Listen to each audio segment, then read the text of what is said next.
Welcome to the GLAC Studios oil painting tutorial. Today I am going to try an art study of a picture that I took just in the morning while I was walking along the lanes in Singapore. Yeah. So the picture is here, right here, and you can also find it in the description. I have a canvas that is, this is a canvas notebook that I have, and I think it is 36 by 48 centimeters. But I'm going to use only a 30 by 40 centimeter space here to paint, because this is also going to be a marketing pamphlet for my art classes. So I'm going to use this space to write something on the top also. So this is the space that I'm going to use. I have marked it with pencil, but it doesn't matter right now. I will get started with the painting process as such. I have brush numbers 10, 6, I have 8, and then 4 and 2. I have brush number 1. I also have a zero brush with me, might or might not use it depending upon the need. That's about it, and I am working on oil colors. I have cold pressed raw linseed oil. I have poured some of it already in one of my lids that I have, and I'll do the same for the other as well. So pouring it. That's exactly how much I need, at least for now. Yeah, I have a clean use and throw palette that I will be using, and I will use oil colors. I have been having different brands with me, so I will start showing you the brands that I'm using as and when I pick up a color. I have been transitioning between colors, so colors and color palettes from different brands. Right now I have moved on to a brand by name Winsor & Newton, but still I have some of the colors from the earlier brands that I still use, so I will be blending them together to work on. So I take a bit of titanium white to start with, sky blue. This is from the older brand that I have been using before for many years. This is called Mimeri, made in Italy, Classico, and the color that I have is sky blue.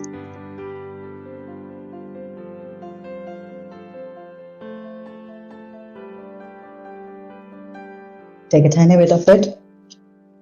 That's how I've taken.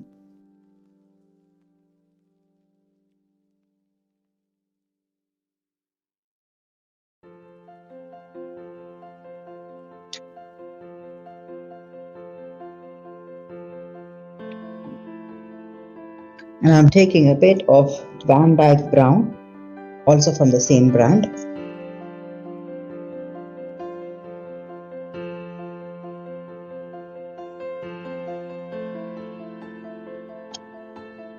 Right here. So I start with making the portions for the sky and the base.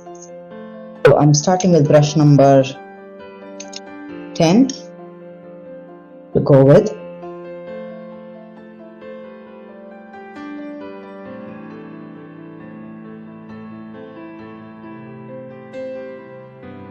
Starting to blend in the white. And I want it as light as possible. I can darken it a little later on the go.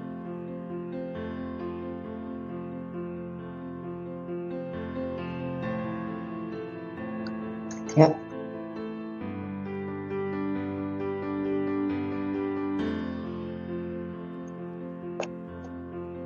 So if you look at the space here, there is sky and there is land. Not going into the details of what is there, where things are. So in nature, when you come to some basics, so there is, can we say 50% of sky that is covered by some the land and covered by the nature. So there's too many things going on here. But if you come back to the basics, there is sky, there is land. So let's define that. And for me, this is a 30. I know the space here. There is a 30 centimeter. I have already marked it with a pencil, so I know the line. This is where it ends here, and I'm just going by my own understanding of measurement. That is halfway. That's where it's ending. The blue is ending, and the rest will be land. And I'm going to do a simple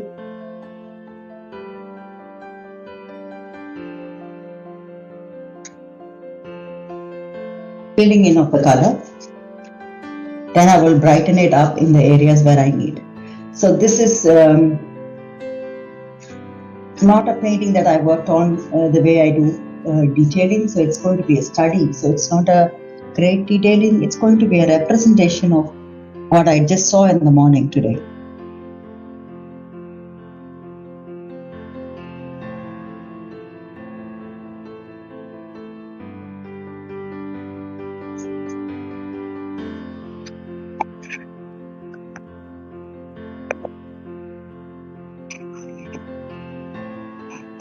Okay.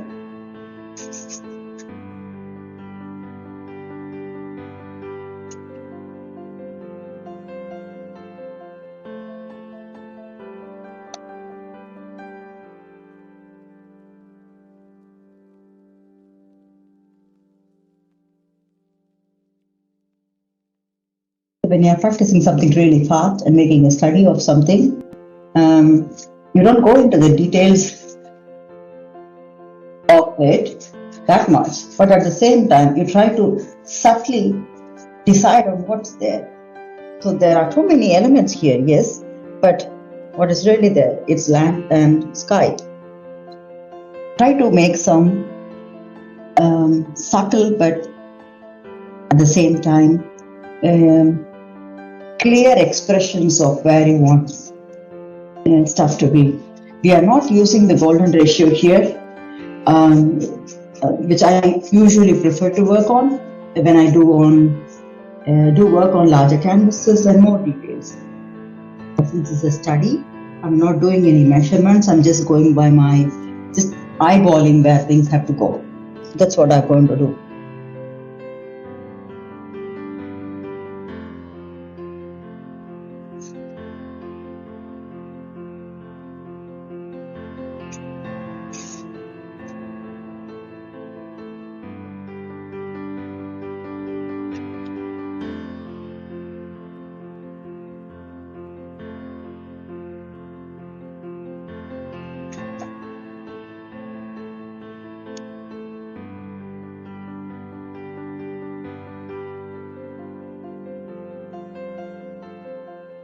I have taken a bit of oil, but I try not to take too much oil. Also, if it's a study, it's going to be done by today. That's the whole point of the study. You want to really understand something in a shorter time span. Maybe you want to build it up into a detail later.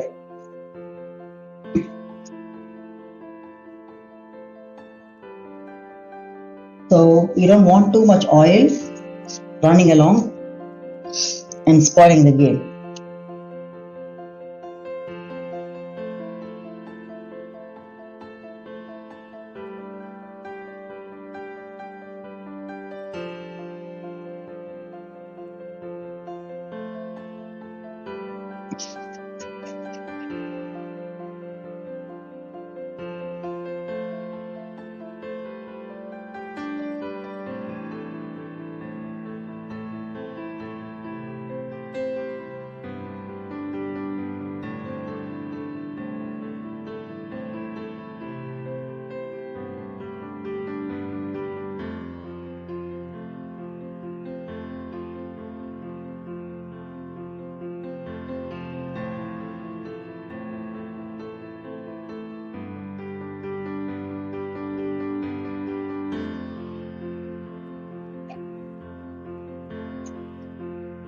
Okay, so the lighter shade is done, and now I want to fill in the the blue. The sky blue that I have is a bit in contrast to what we have here in the real picture. So what I try to do is to blend a little more of indigo blue to just see if the combination works right. And this I have taken it from another brand that I have left over from a brand called Rembrandt. It's an Amsterdam based brand that I have also been using for a while.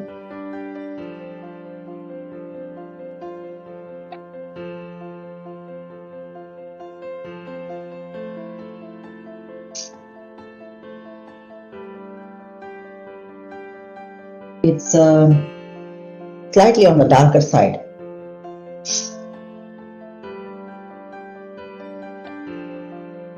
But it helps me to express a little bit. So I have blended the sky blue with this indigo to go on doing this. I'll take a little more of the sky blue because I want very less of this indigo that I took.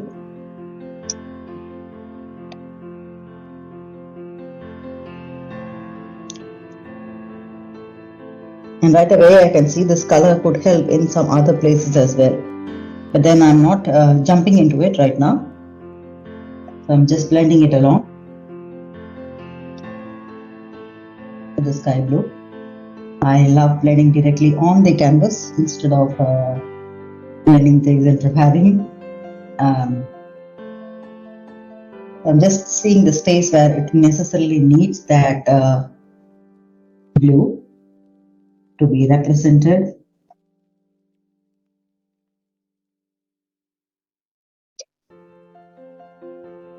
Over here, there will be space for clouds.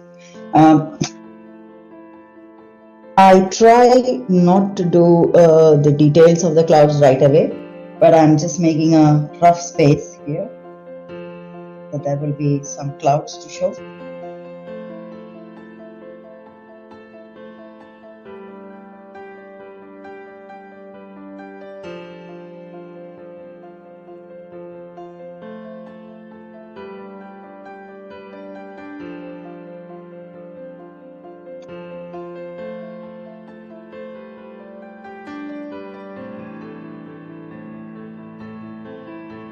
So again, I took a little bit of the indigo to blend in. I'm going with the sky blue again. I do not make too much effort here because this is where the trees are going to come. I'm just making suggestive movements, not brightening it too much. And over here, on the other hand, I have, so this is one expanse, it will be clearly having blue. And it goes lighter somehow. So now when I add the white, it will start making more sense.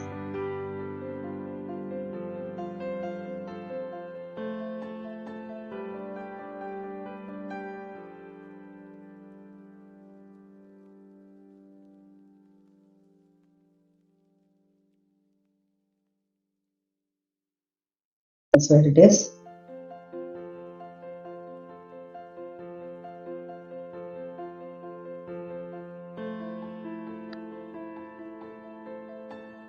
Okay, this space is done for now. Now I move on to the land, which has many sections, but for now, for me, I use the Van Dyke brown a little bit to move on to make the illustration of where the land is. Again, we don't want to go into too much detail right away, and I am not bothering to change my brush or the color that is left over because it's going to blend in any which ways.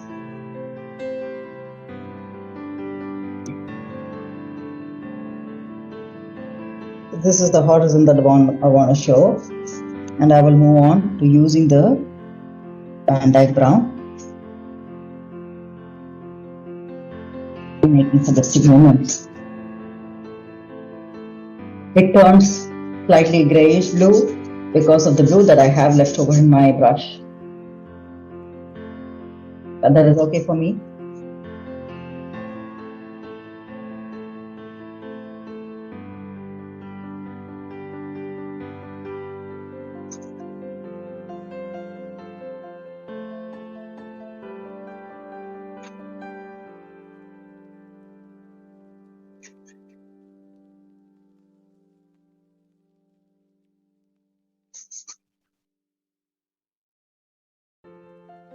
They're really darker spaces, and they're going to have some layers.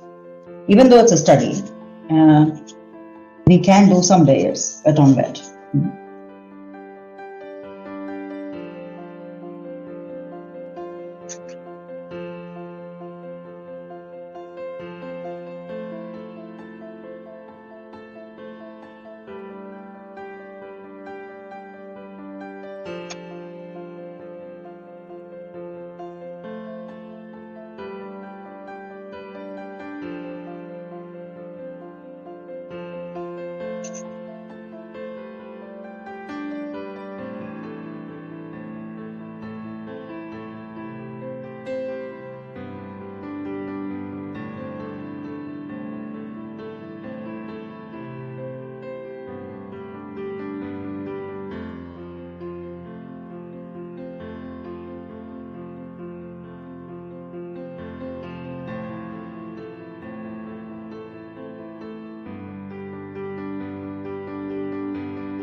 Just making the mark where I want to stop.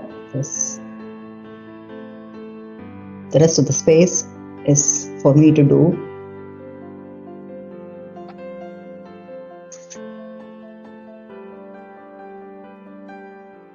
the marketing.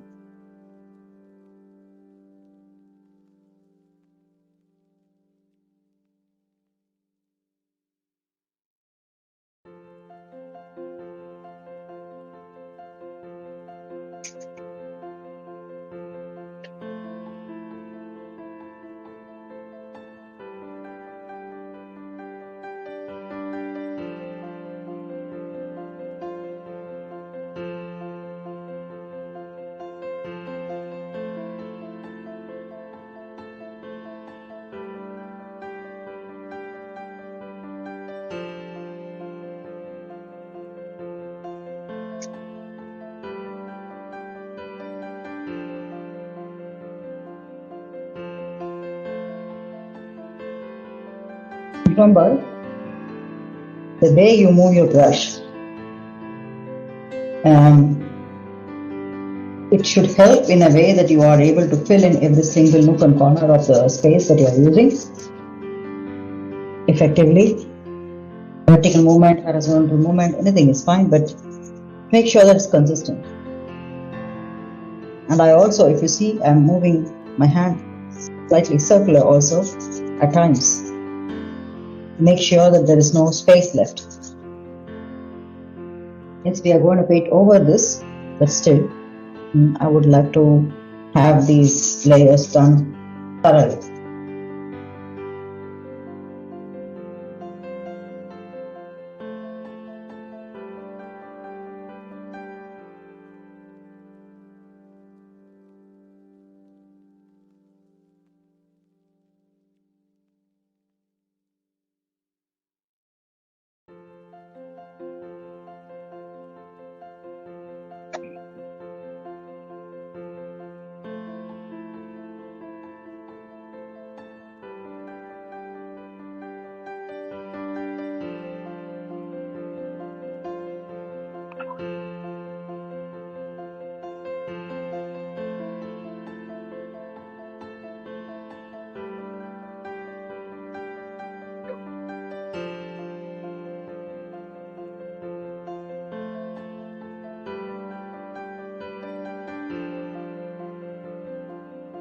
Nearly there. So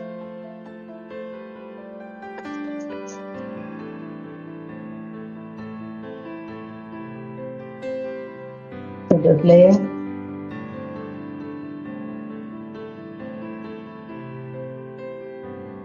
Fine. So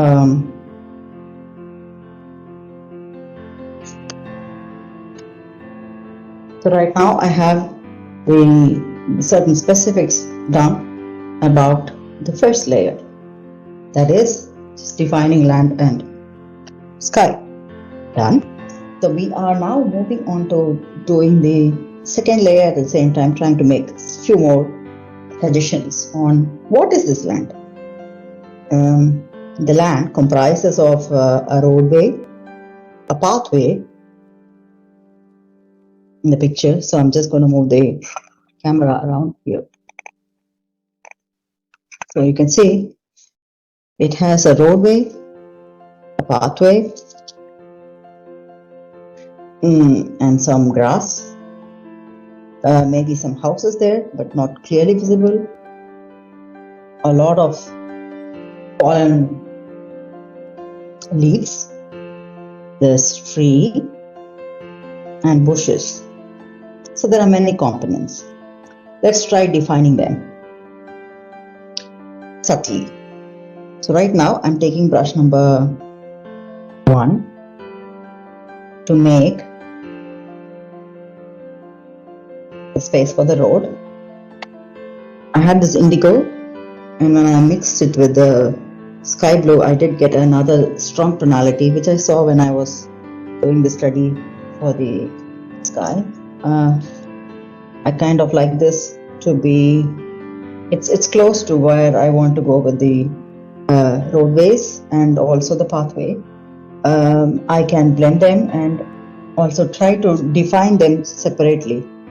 For now, I am just blending these two colors to have, it's almost bluish gray.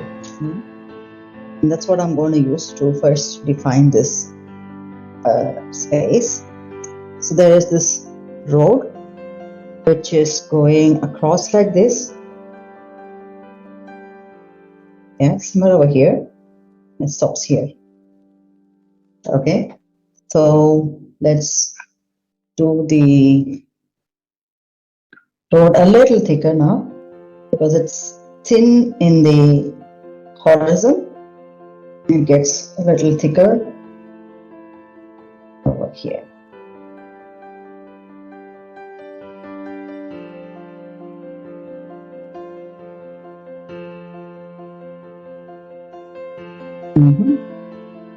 This is fair enough for me. No. Okay, the next thing is to take the pathway. The pathway also actually merges along the horizon in the same way, but it goes in this shape and coming close towards me or us, because this is exactly where I was standing in the morning to take this picture. But then it gets a little larger, so I want to show that. It goes across, and then on this side, look at the way it's bending and it's coming close to here.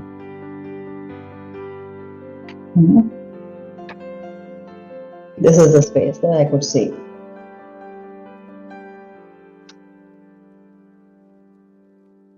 Okay. I'm still using the indigo blue, but I can see that, these are possible color tonalities that I can merge and blend into another color very easily. So for now, I continue doing that, defining this stroke. Maybe I could go back and use the brush number 10 that I did, because this is a bigger space, and then blend it in.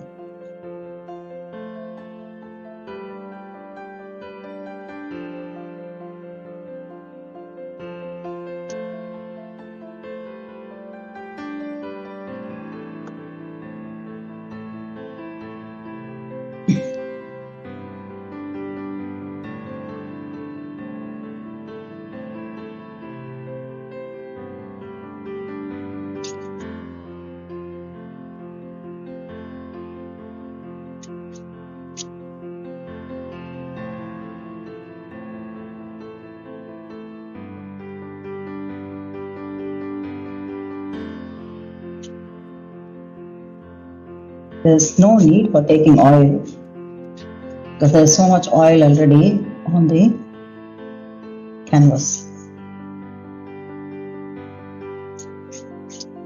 Okay. So defining that space, we manage that. This I'm just saying if I could make any adjustments further. Yeah, I think this is fine.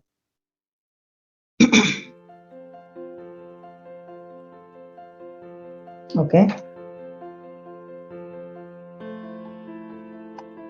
Now comes the suggestive part of green and also the brown, where the leaves are, but they are not really brown because there is a lot of leaves that have fallen down. So it's going to be a bit of brown mixed with cadmium orange. Could be interesting. So let's experiment with that. Cadmium orange.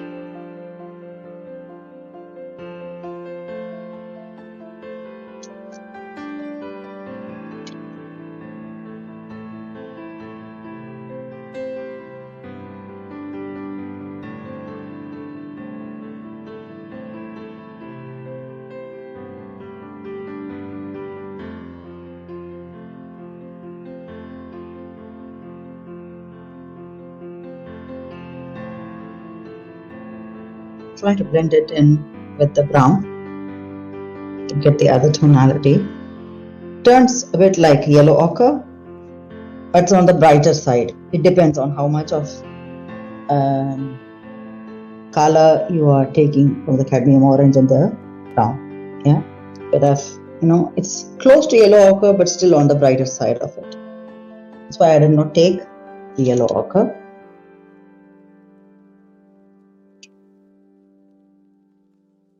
So again, defining the space. It blends in with the colors here. That is okay.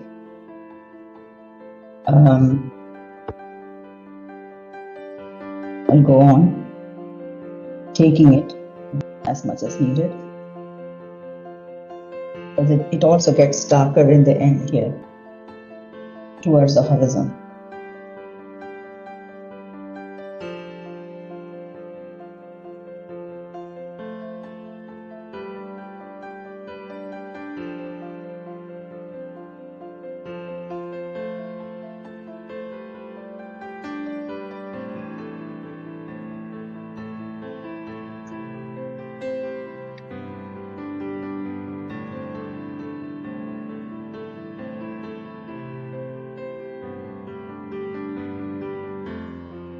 You can see that this color will be helpful also for us to define a little bit of this.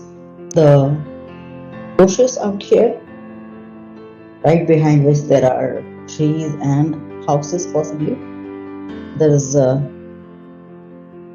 set of cropped bushes that we want to show.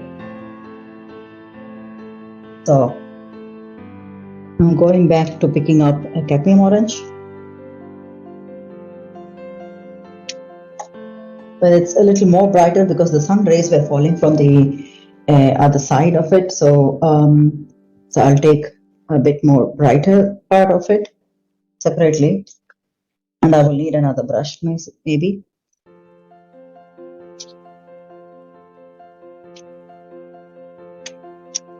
Taken brush number 8. Round synthetic brushes are the ones that I'm using. So I'm just going back to picking up a bit of this Van Dyke brown, putting it here and trying to blend. So it is not too orangey.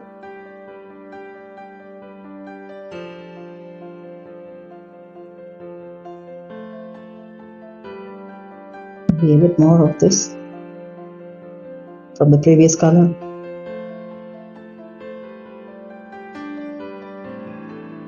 I guess this is fair enough for me to go with.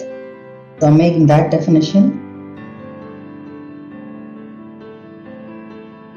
But then, towards the end, it's almost turning bluey gray to the end of it. again. Doing it like that.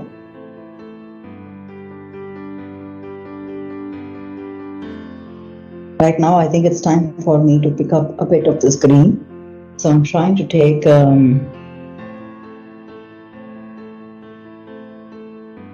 I would start with olive green, but I think it is not olive green as well, because olive green has another tonality, and this is not necessarily that.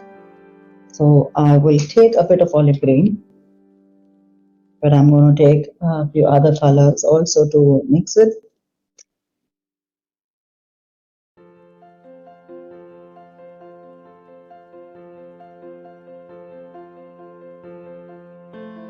I've had something called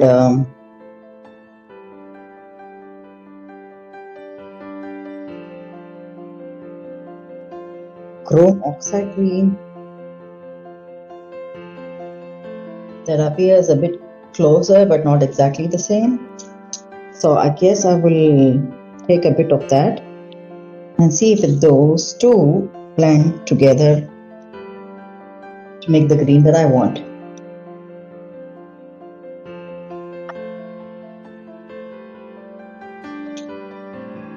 So I will switch a brush again. I think I will go with brush number 6, which is not dirty yet. So I'm just trying to see this green, when blended a bit with the olive green, turns into the color that I want. It's, I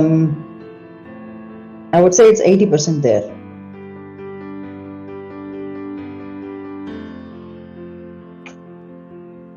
Not the exact one, but 80% there. So I'm just going to go with it.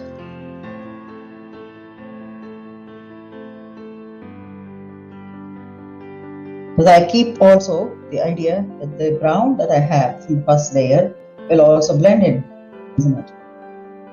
So keep an open mind to this.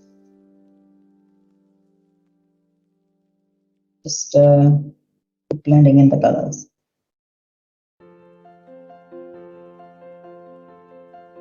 So again, with the details, we are trying to define them subtly, not going into the greater levels of details yet.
Okay, define the space. When I look at the green, and there's also another place where the greens could go effectively. That is right behind, because there is one layer of greeny bushes behind which there are, the roofs. Some of the roofs are showing.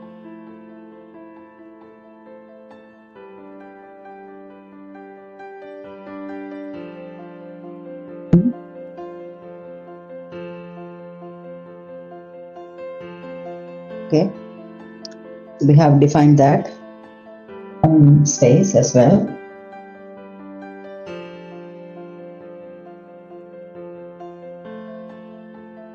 And then I want to go for the roofs. Mix distance of the roofs. Not too many roofs, but still there are some. So I'm going back to picking up brush number 1.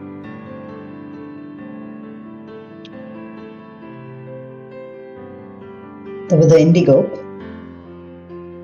because the roofs are a kind of metallic in that area, because there are some kind of stock houses, if I may say so. I have been there, so I know there are. It's not a housey house there.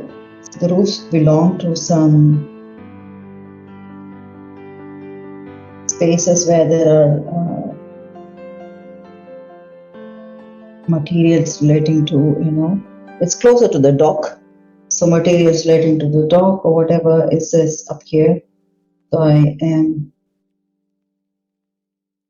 aware of that. So they don't look like those brownie house roofs that one can see here in Denmark. There is also one like that.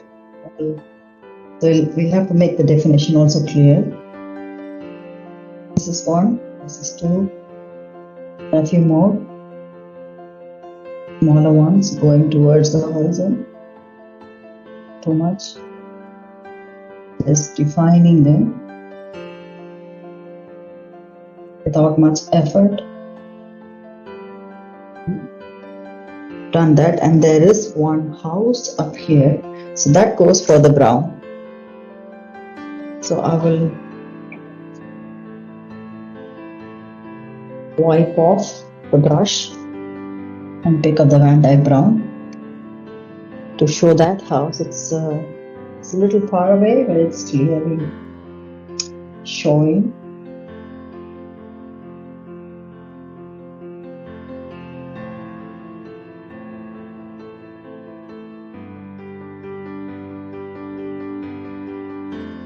That's the space. I think there are bushes just coming in between that house and these green space that we had defined. So for now, I think I'll stop there.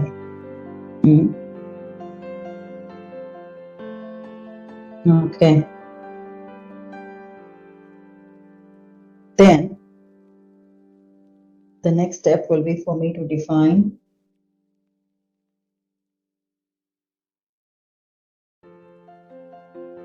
the darker greens or the bushes there on this line though, but they are going up. So I'm using the green that we mixed, slightly taking a Van Dyke brown to blend it to get it a little more darker.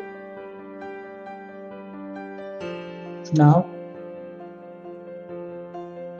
to defining these bushes.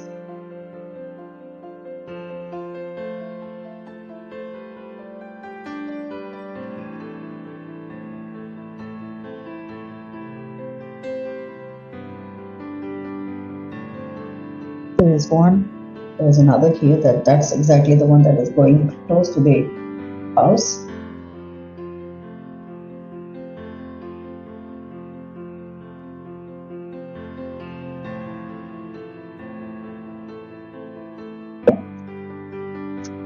There is one more close to this door, not too much. So I guess that is fair enough for a subtle definition of the land space.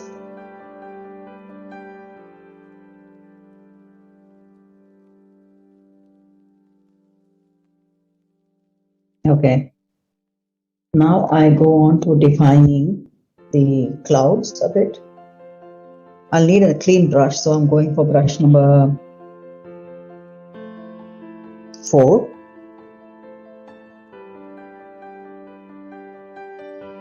I take titanium white, and I know that there is blue here, but I'm just going to go on top of it and see how far it goes well with it.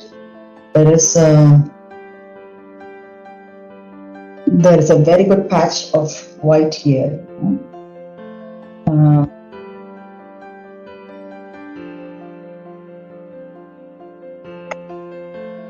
Yes.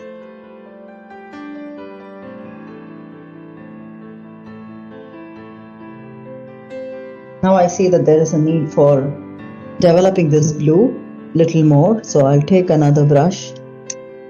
We have brush number 2. Take this blue again to bringing it down wherever needed.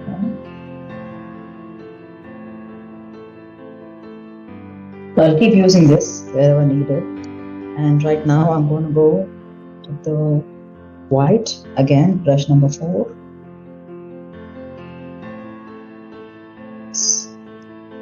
To this pot of white.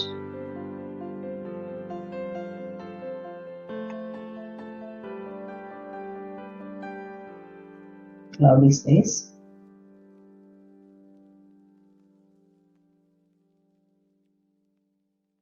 When you use a reference like this to start working with, it's not necessary that we need to do exactly the same way it is, but it's a good practice to do that also, especially in study. We're not going to make a realistic picture, we know that very well, but we are studying, isn't it? How far can you study from this storyline that you see here?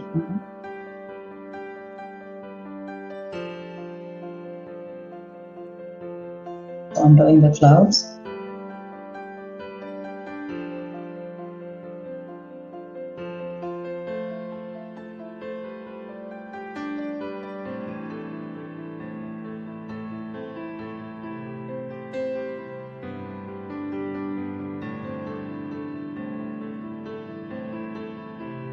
Now I see some more spaces that here it can be defined cloudy.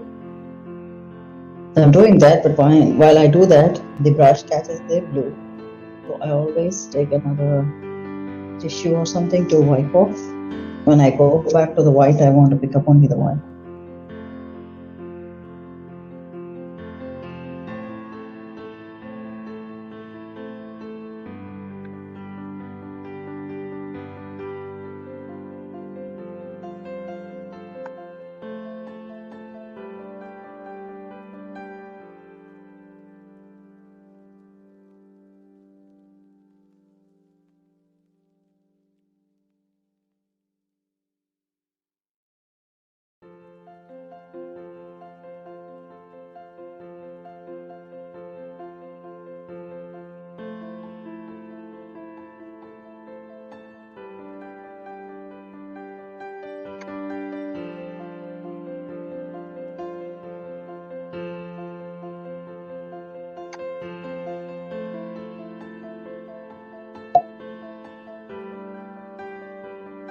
I guess these suggestions are okay for me now. So the remaining portions that I wanted to turn a little more bluey, I will go on doing that. Just blending in the color.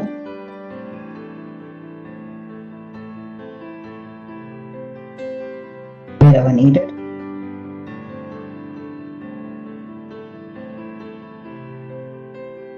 So this looks okay. This side looks okay. And I'm just looking at the top of it. There are suggestive light clouds here in the top.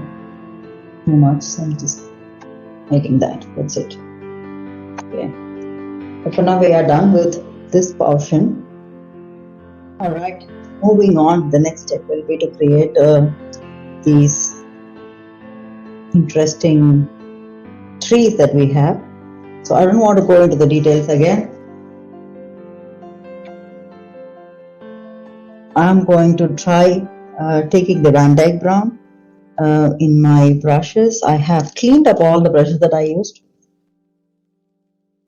I will go with the brush number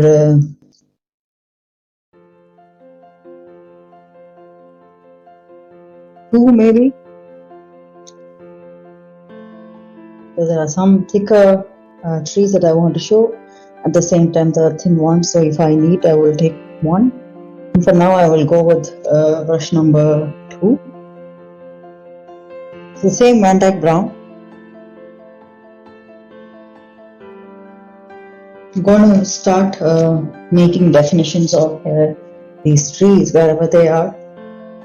So I will start with the obvious one right in the front here. This one is almost, it's off my camera. That's where it is. Yeah, it's really close to the end of it. That's where I want to put the line, defining it, where exactly it goes. It touches the edge of my camera, so that's where it is, and then it goes up. I'm just making a line, and I will just move the camera up right now to show where things are here. So this is the line that I am defining for this tree. Okay, so there is some space, and then comes the next tree that is bigger enough, but I don't see the roots of it or close to where it ends. I'm assuming it ends somewhere over in between those twigs of the smaller trees that are in the front. But then I guess I will just go over here in this direction to bring it up. So this is one. Okay. The next one kind of moves in different directions. So it starts here, but you can see that it is broad here, and then it has some lines going on, branches rather, isn't it? Because it's not lines, remember, they are branches going on the left and right. Yeah? I'm just trying to put those clear branches that are stronger, and then it also partitions or divides into two branches in the top as well. This one, the other is going the other way. And I'm just trying to define the ones that I can see clearly. They are the stronger ones.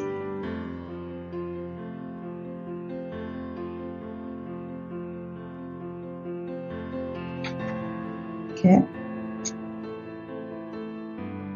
Let's make a stop for this here and move on to defining there is another tree, but one can see very less of it because it's totally hidden in the background, but you can see those suggestive lines, and I would like to draw those lines, even though I'm going to likewise, like we see here, I will try to hide them also. Yeah, so I'm just trying to define them here, and maybe it's coming somewhere over here. Yeah, we might not see this fully, but this is how it is, the larger ones. Now going for the smaller twigs that are strongly appearing here in the forefront, and it's got a nice character to it, the bend and the curve. Maybe I will not do too much of it now, but then I'll still try to have it defined, and it goes close to the other, the bigger tree. And the branches of it, the way it comes out, shoots out. So there's going to be small branches of it also coming along in different directions.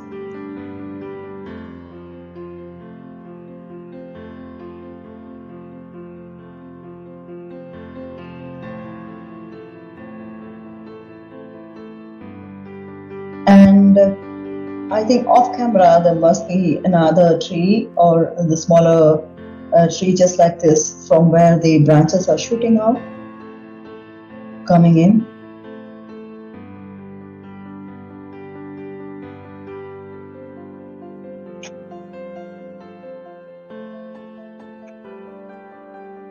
I'm just dividing them.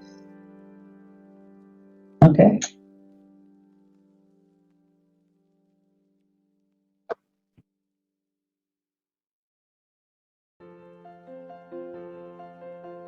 I noticed there was one more branch of this tree that could have been defined clearly, so I'm just doing that.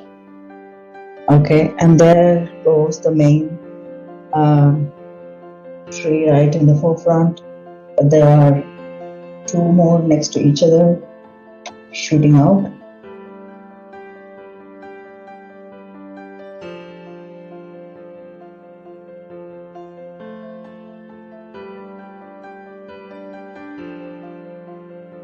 And that few more, one cannot see much of it. Now it goes really wide with the leaves and so on, so one cannot see the details of those trees. So I'm just putting up the lines. Okay, so these are the defining lines for me for the trees on this side, and right now I'm going to do the opposite side where we do have some trees right behind these fine trimmed bushes. So I'm just trying to see where exactly. There is one close to the end of our camera, so I'm starting there, defining that. That's going and hitting into the cloud. One cannot see much of the cloud because of the of these branches and so on. That. Now for the other one that is right here, and that's close to the house as well.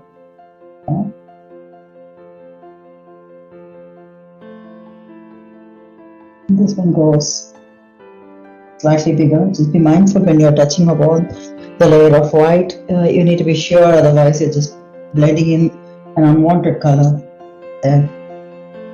So I'm just going to go make it shoot up slightly. It picks up the white, it's fine. I'm making sure that I will not repeat the lines in another angle so it disturbs the cloud. I don't want it disturbing the cloud, so I'm just trying to make some lines here suggested for now, because it's also a larger tree. It goes again in different directions.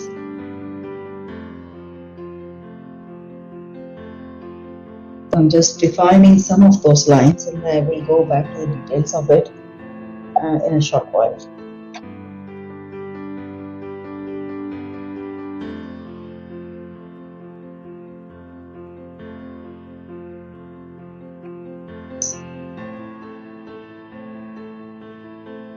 Okay, this is about this tree.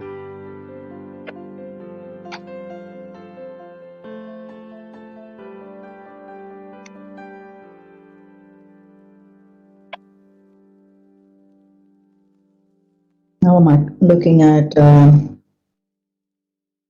trees ahead in the same line. There's one here.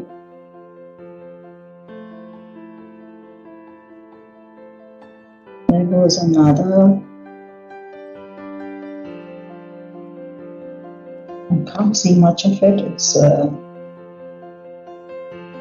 or I'm just wondering whether it's a lamp, the street lamp as well. There are.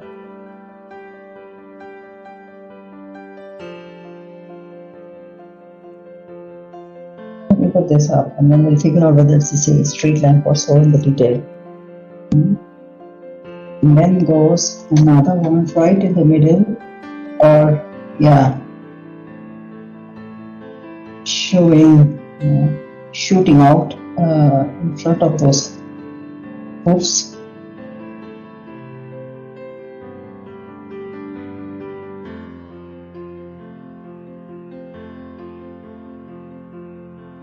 I'm doing that. Then comes couple of these the same way, shooting out here.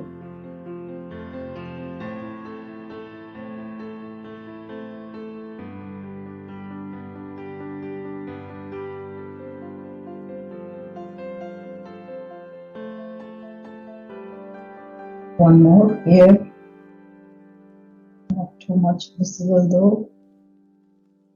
Then slightly smaller one. I guess that's where the horizon of it stops with respect to the trees. So right now, wherever I did the suggestive lines, I wanted to go over a little more detail of what it is. So the same Van Dyke brown, but I will take a bit of cadmium orange as well.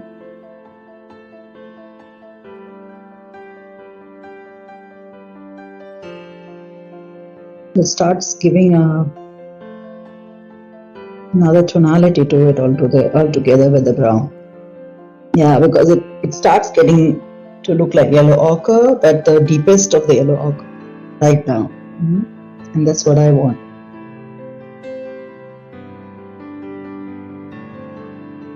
I'm going to go over these lines again, but it's a little bit more clear.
Okay.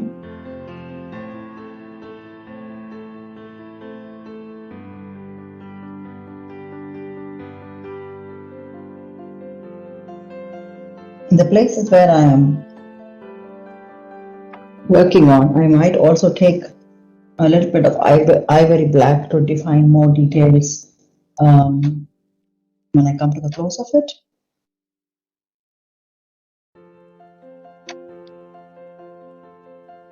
But I would always mix it with this Van Dyke brown to have the nature kind of defined in that earthy color on the brown color.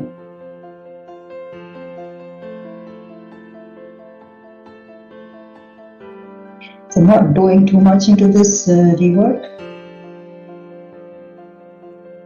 but slightly to make sure that I've got those lines there. Yeah.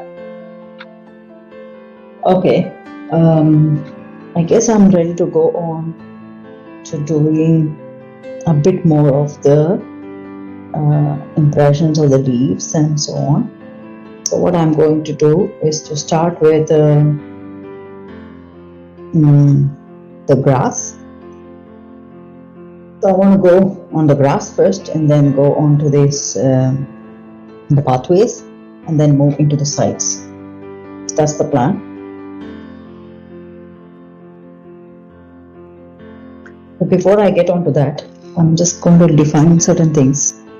With the help of a bit of white, I would like to put some thin lines for me to understand where the rays of light fall, because on the grass there is some Let me just go over here for you to see. On the grass, there is the sunlight catching. That makes it lighter also in some places. And it's coming crisscross and it affects the whole view of the pathway also. So that's exactly where I want to have the lighter tonality. So just for me to help understanding, I'm putting some lines for me to define where these are going to come, and I will blend in according to the color that I will use in separate places, different places. So it's like this.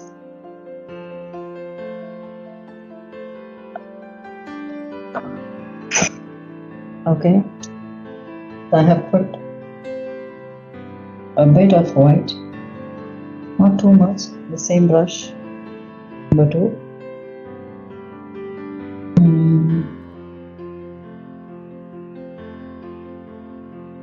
Going over these places that are going to be lighter.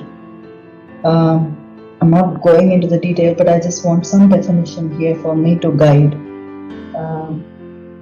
That's what I want to do right away before I go into the next level of detailing. And here there's more sunlight coming through, close to where I was standing.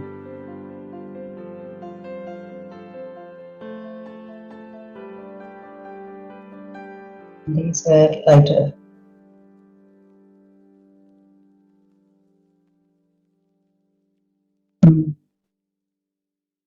Maybe there's a stroke there, but not too much.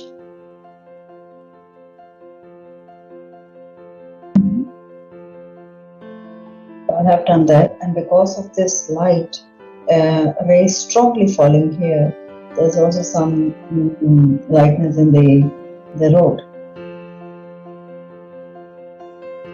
that I want to define here.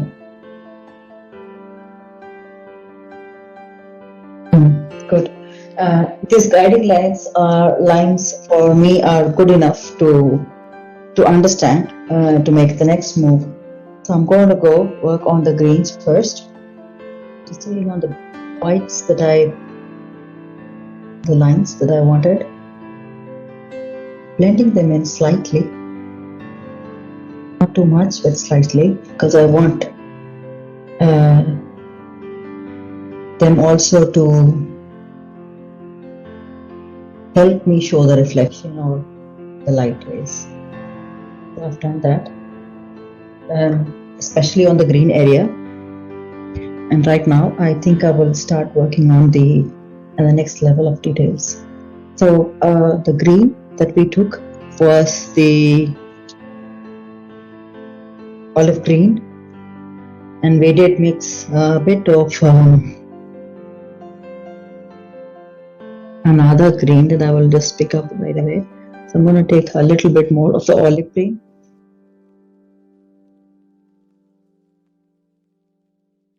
And the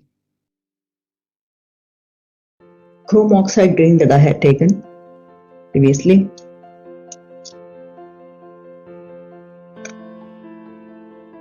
Right here.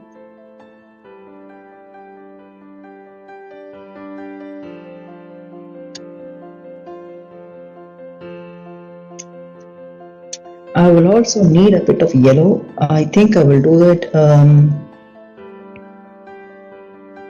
the go when I need it more. So for now, I'm blending these colors in again to get the color tonality that I want, which is about 80% of close to 80% close to what I have here, and the 20% that is missing is this yellow that will help me, I guess. Yeah. So I'm going to take this to start laying the impressions for the rough here.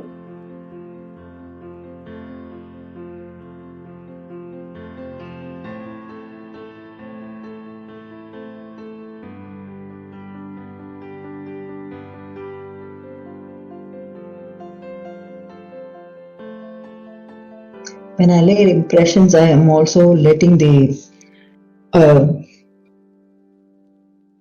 color, I take a lot of it in the tip of the brush, so it goes and makes like a small heap on the surface of the canvas.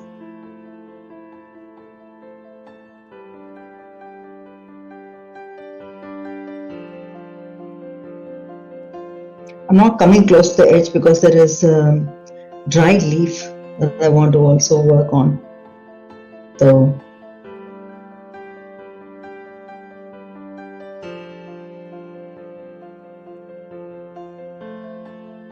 I'm leaving out the places where I mark the white, the light, because I will come back with a similar, close to, but the different tonality.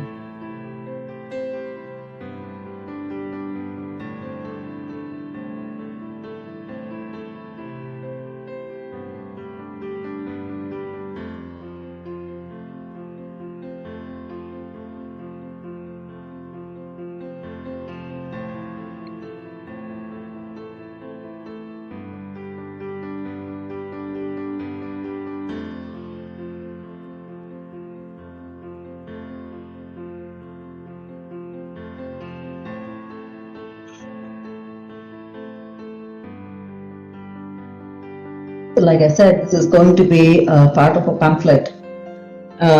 Means I want possible or prospective students also to touch and feel this oil paint. Yeah, and that's the intention behind creating such a thing. And I think I need to go a little over close to the surface of the road. Mm-hmm.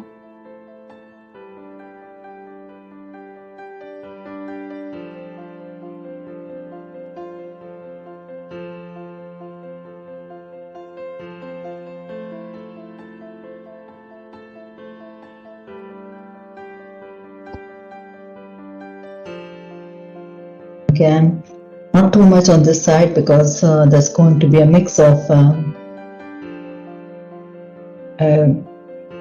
yellow ochre, cadmium orange, showing, coming along with the Van Dyke brown to show the dry leaves.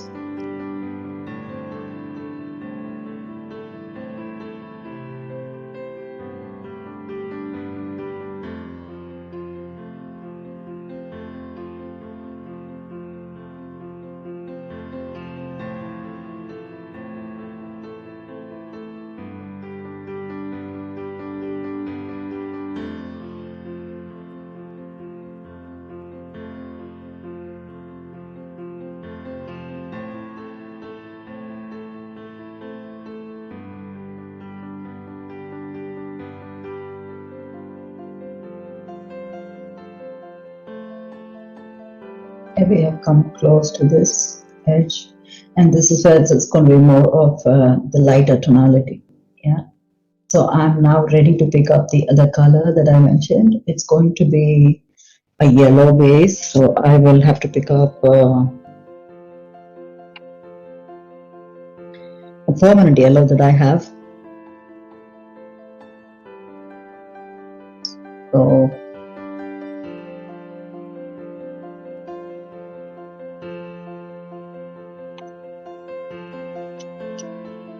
taken a fair portion of that, and I'll show you why, because I would need that to be mixed with this green that I already have to have the very brighter end of. So I've not mixed it here. Whatever I had in the brush, it's already turning this yellow into this nicer green, and this is what I wanted to use here in the portions where it is lighter. So I'll do that first.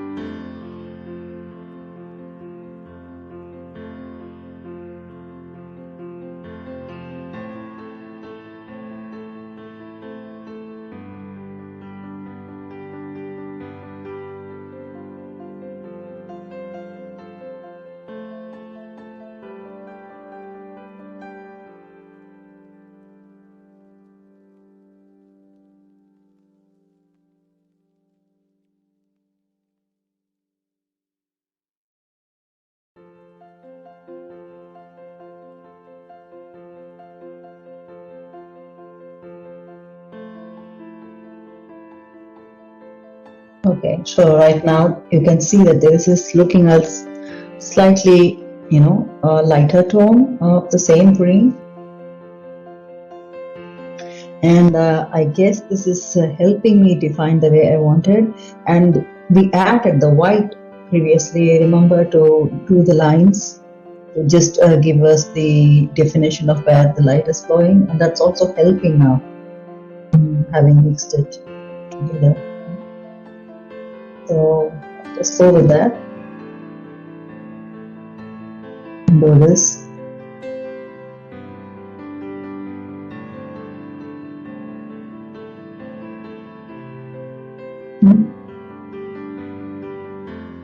Fair enough. Here we can move on to the other lines that we generated the same way. Generated.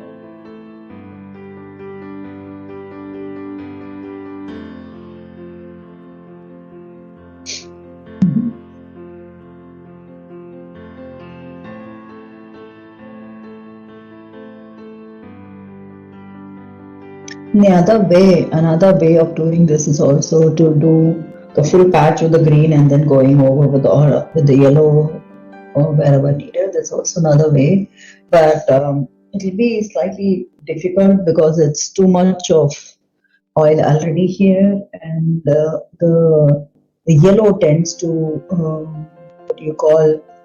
It's a translucent color. Yellow is, so it will. You'll need more of the yellow to do that, versus what we are doing right now. And that's also why, and coming back to the logic that we are still in this study, we are learning something. So we want to understand the logic of light. Where is it falling and how is it making impressions on different spaces that we have. So this is fair enough for me. And right now, I think I will have to start defining a bit of these the leaves that have fallen in, and give the impression of the grass as well. To do that, I will have to move into another brush. So I'm just picking up brush number 1. Brush number 2 is still here with the green bordered. I am keeping it aside to move on to the Van Dyke brown and cadmium orange that I need. I have used the amount that I already had with me, so I'm going to take a bit of both.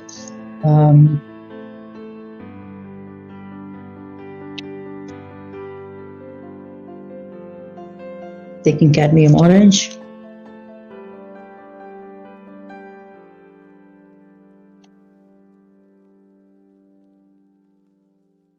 Van Dyke brown.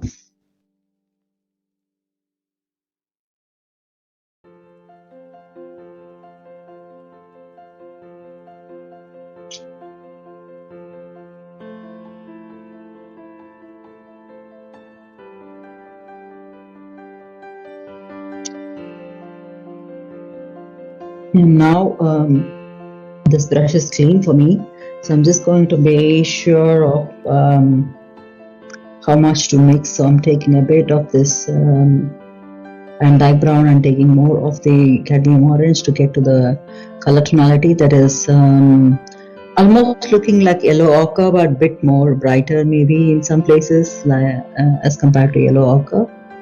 So I will do that. Have this ready. And I will go over the places where I see these dry leaves. So I'm just making them, and I'm not worrying about the details of it, because I am going to go over them in a short while with another brush maybe. I'm just trying to put in some places where they are hidden or fallen down on the grass. And it's also on the road, on the pathway rather. Right here, these are the spaces that have more of this along the line, close to the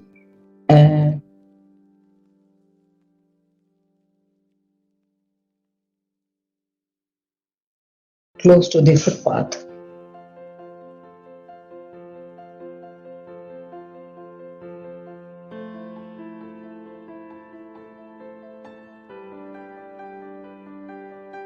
Yeah.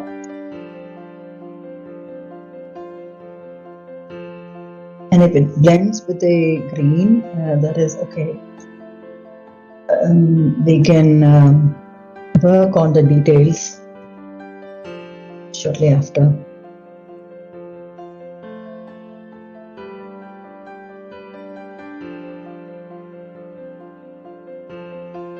Make the suggestions now.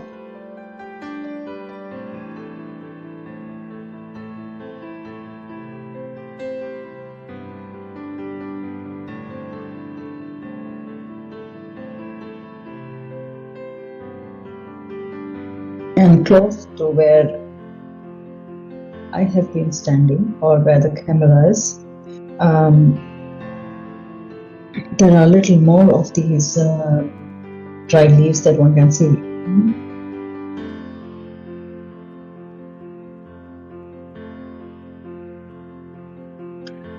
Try to make that space.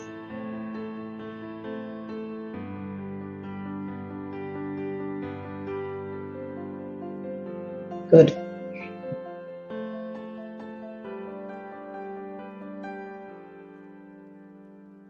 Now it is time to work on the pathways and lead, because there's also going to be a bit of green in the pathway, and also on the road.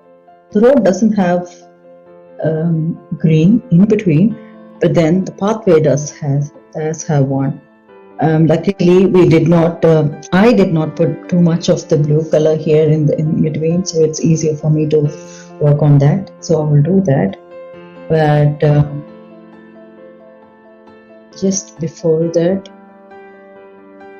I will get started with the road. So I'm going to put this brush also aside and move on to brush number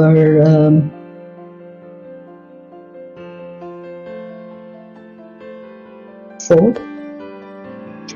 I will take a bit more of this white, titanium white, to go on working on the road. So this will help me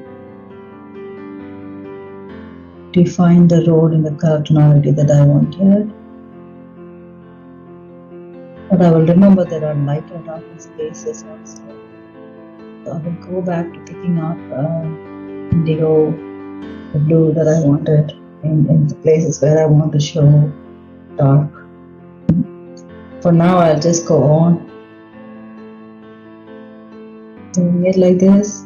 It will start looking like the sky if you see, but there is a difference. So it's when you work with some colors, it's interesting to learn, take it as a study, that how can you use the same color to make different suggestions. So right now I have blended it, and if you see that it is close to that blue but not the same, but it's the same blue that we use. The combination is here there is more of indigo, less of sky blue and titanium white. Over there it was the reverse.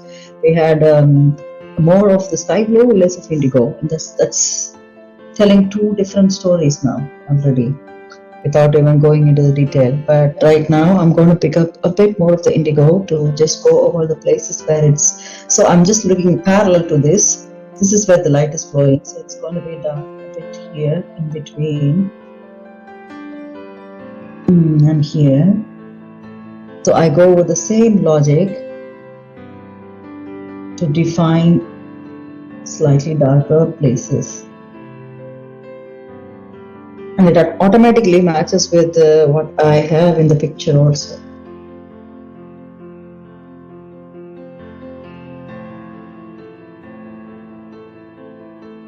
That's it. The road is defined.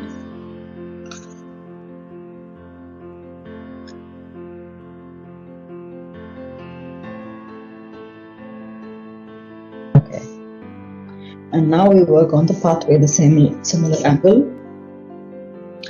I I will take a bit more of a bit of ivory black possibly to start working on the pathway, but then I will be cautious where I want to put those strokes. So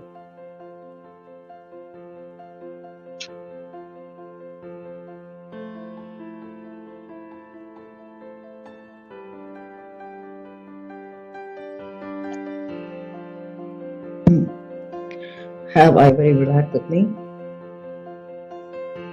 I'm taking a bit of it.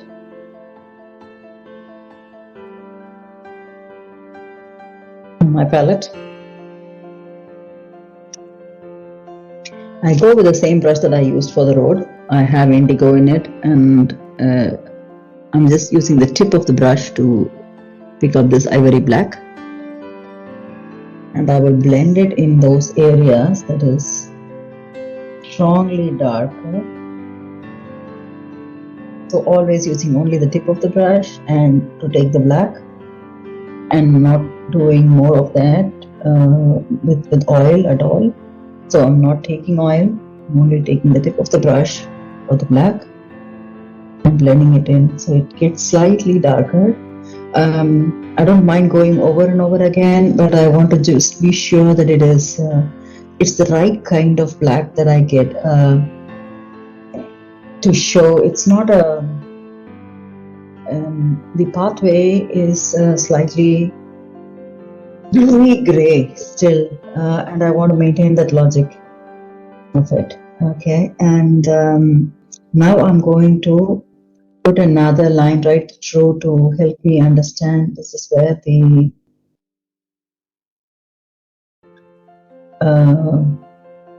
there's going to be the spacing for the green.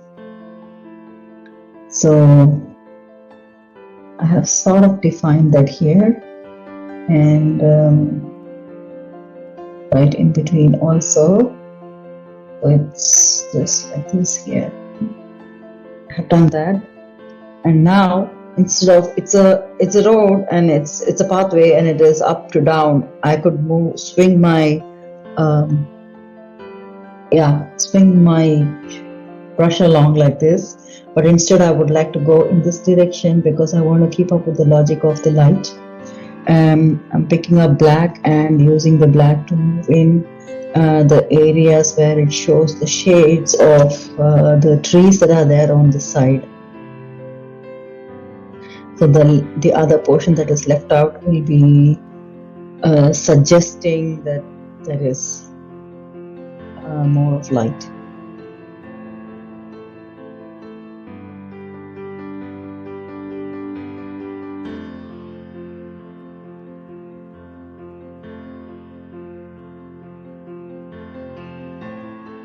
I keep blending the white the same way I blended the white that I had in those the green areas. So I'm keeping on blending the white because I wanted to show the lightness. I will take the black in the places where needed.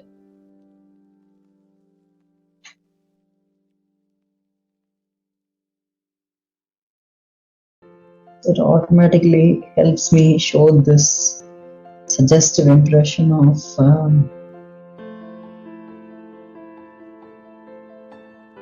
what we have here. Some of them are much more darker, so I can take a little more of the black now boldly to define the more darker areas.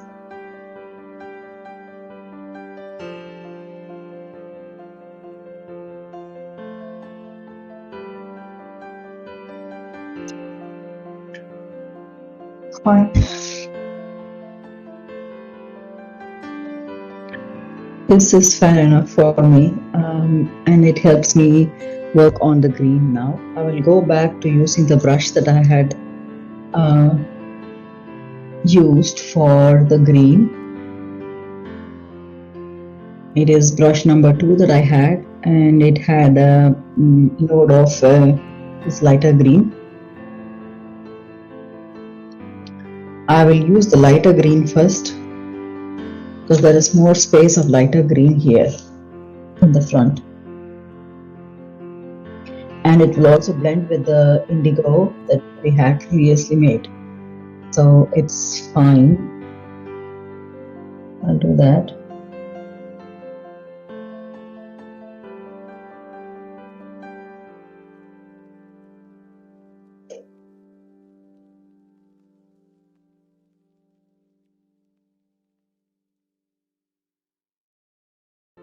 And then go parallel to where the lighting is with the same color. I'll go back to picking up the darker green that I had to fill in the spaces, the other spaces that don't catch the light. So this suggestion is still in alignment with the logic of the lighting. Okay, fair enough. So we have covered this expanse. The one thing that we could do to improvise a bit is to do some suggestive lines and strokes to do the detailing of the grass in some places, and also to work on the details of those dried leaves a little more. Again, it's up to you to work on it. Right now I'm going to do the next area. So the way I work is that I try to develop all areas on an average to get the whole picture, big picture, right? And then even in the detailing. So every layer goes onto this circle of 360-degree outlook, whatever is there in this picture, on an average, and picks up pace of much more detailing at an average pace again. So right now the logic of working on these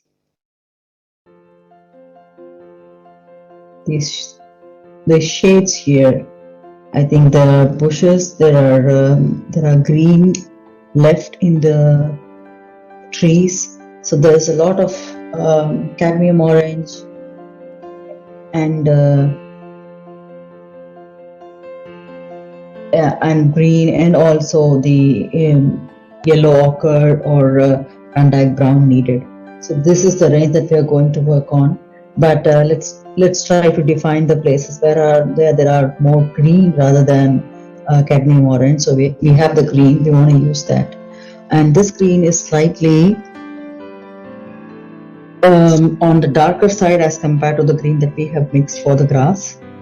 So I will try to take a bit of this Van Dyke brown and blend it in with this green that I have to get a darker green. And I will start working on it in the place where we had this green bushes only to see if that is going well, or should I add a bit more of the Van Dyke brown to make it more stronger on the green side, or stronger on the leafy side.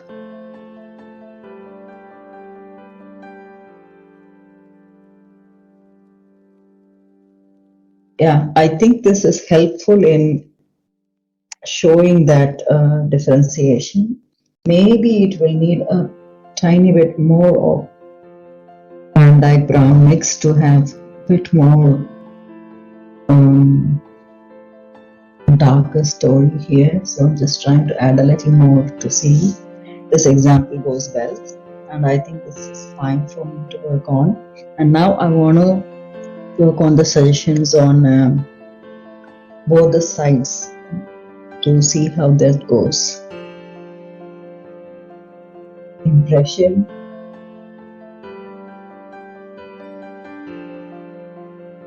I'll make sure that it doesn't go that big because it's not a taller one. It's not a tall tree as compared to this one, but this is fully dried. You can only see those branches that are,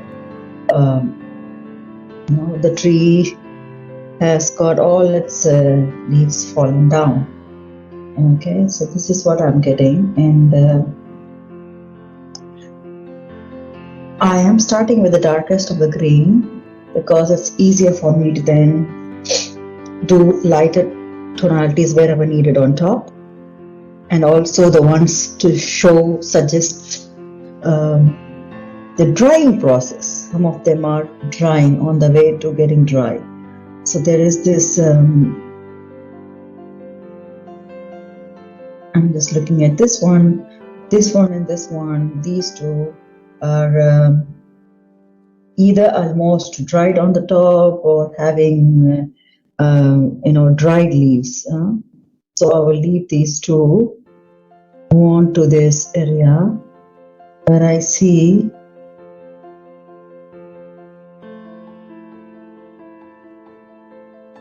very less of green here, but this side is slightly more greeny.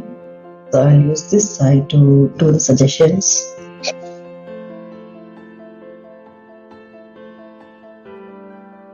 I'm not worrying about the lines that I made. I will come back to those branches again.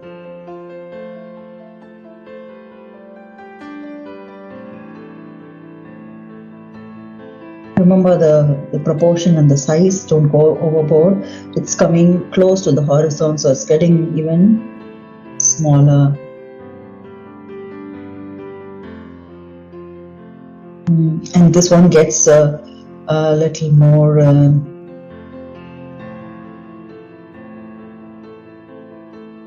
of the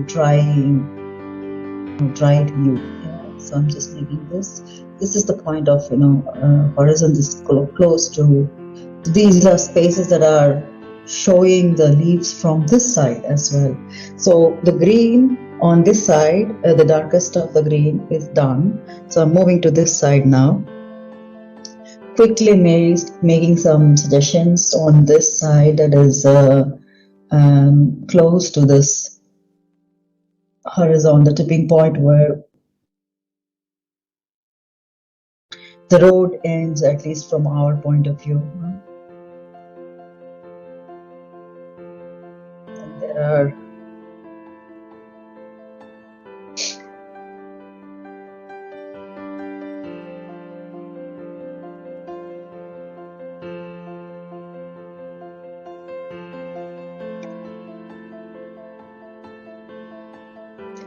suggestive lines here, suggestive green here, over here, and this is where this tree itself is hidden behind, so you cannot see much of the tree because the leaves are still existing and they are predominantly green, and that's exactly why we are not able to see much of this. So remember, when I'm hiding also, we need to hide the blue, the background that we gave, the sky is blue here totally, because one can see nothing through these thick trees and branches. So I'm keeping the momentum here and coming close to these branches. Here there is a little more of drying process going on with the leaves, so I will not touch upon this. This is obviously a little more green here, a little green here. That's coming from another branch.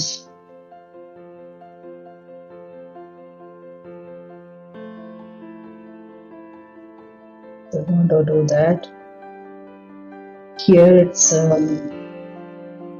towards the end of it, it's more of dried leaves, and just look at it. These branches are flowing through, so you cannot see much of this as well. So we need to define that as well. So I'm mixing. I have the green with me already, so just taking that and doing it in a way that it's coming close to this side. I'll stop here with this kind of branches here. These leaves are more on the drying side, you know. So there are not many that I will put the green on. Maybe I will need it here and there, but I don't see much of the need here.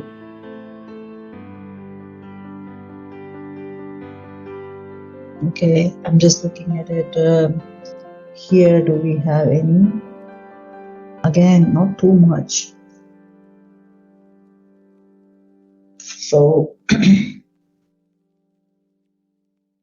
we'll make a stop here with the darkest of the green. I want to take the light green as well, the one that has got more of a yellow, the permanent yellow that we took. I want to go over that again in all those spaces. So suggestively including some of those strokes with a lighter tonality.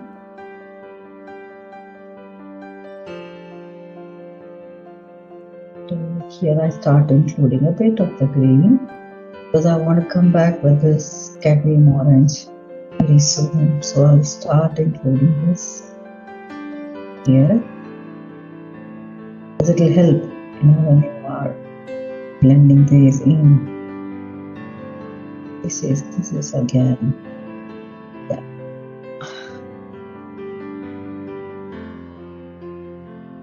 So all these portions where I applied the darker green, I'm also putting a shade of the lighter green. Why? The sun rays, and they are falling on top of all these trees, isn't it? So they are naturally, some of the green is brighter.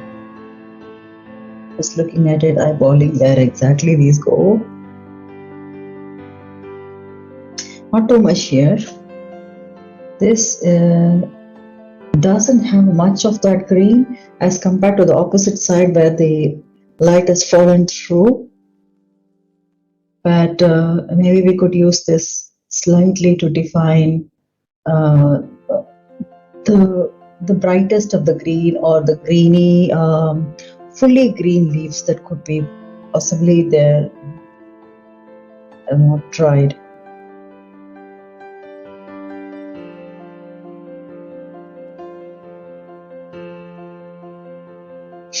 Some places I don't see many of it, some of it here and there.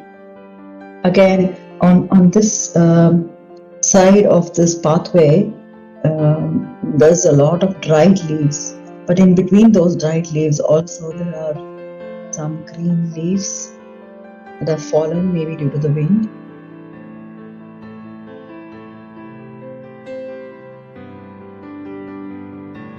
So I want to give that feel also.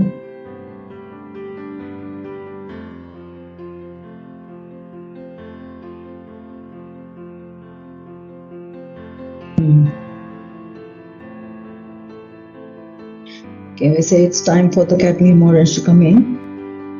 Okay, not fully though, because in this patch, again there is this light falling through to shine through and show the cadmium orange clearly. In the places where the light is not falling, again there is a darkness. It's it is the green that has gone dark. So I'm taking more of the Van Dyke brown and blending it with the green to have this tonality ready. So it's almost close to what I want. And getting it ready to put in the spaces. Where will I go? Again, I will look parallel to this. There is this section that has got okay, so this line, where is it falling through? If it's fallen through here, then it's gone here all the way, this line, isn't it? So the light is here. and because of the light, so there is this darkness in the next space that's coming parallel to this. This is also a way to check. Otherwise, if you're copying exactly from the picture, you can also see the logic there.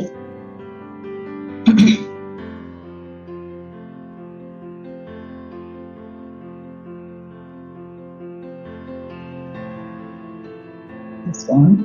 This is the space that is quite larger. This expanse doesn't have light, so I'm trying to show this starting here, and it should end here.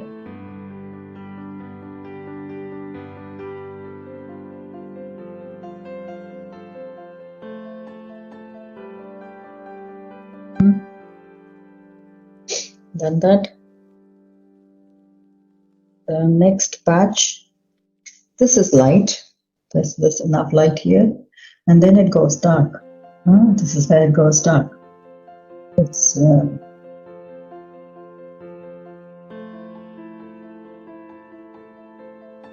I want it to be extra dark because that's where there's a cyclist. You cannot see much of her in the picture, but she was coming towards me and watching me take the picture and smiling at me. So that's a very tiny suggestion of the cyclist there that I want to put in. Yeah, I think the timing was right. I also like to have a human or animal representation in a scenic location like this, just to give us the perspective of how large or small the place could be versus a human or animal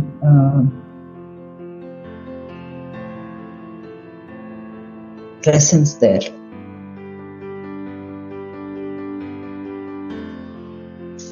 Okay, I guess this part is done with.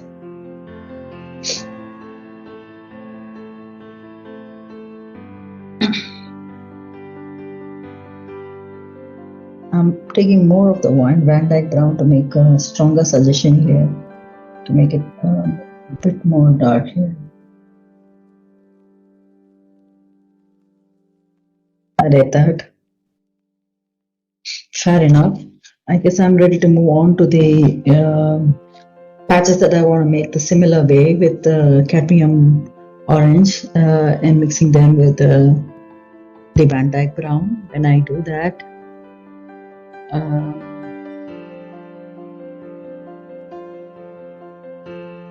the lovely color that I get, I want to start making the similar patches here.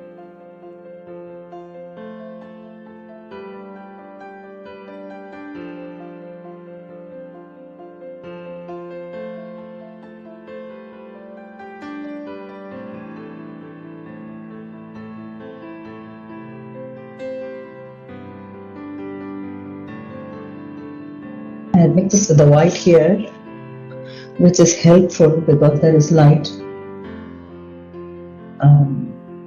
that I wanted to show as well.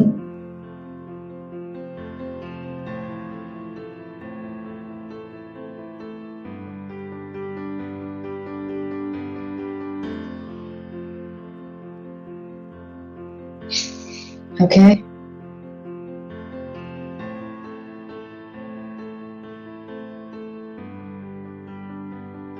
Just putting some more here. Right after that, there is only branches and stems, nothing more.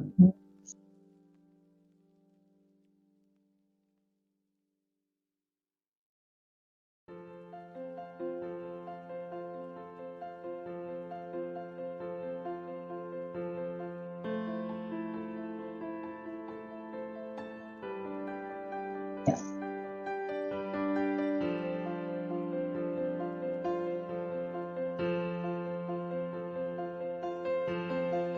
This is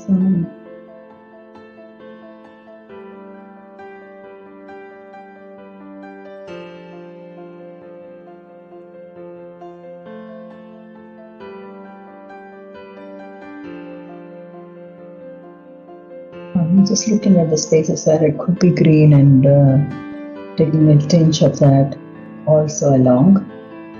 But it's majorly, yeah, it's predominantly this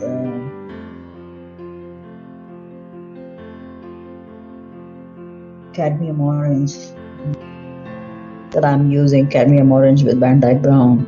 I'm using here to define the spaces. Even on those sections where it is green, I'm just adding them tiny bit because it cannot be that they are fully green. They are also turning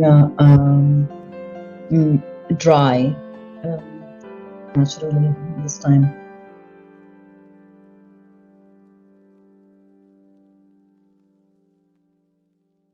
So I guess the angle works fine. When the trees, the dry branches are coming in, then it will make even more sense on this line. I will not do much more of effort on this side. I will move to the other side. This is where a little more work is also involved.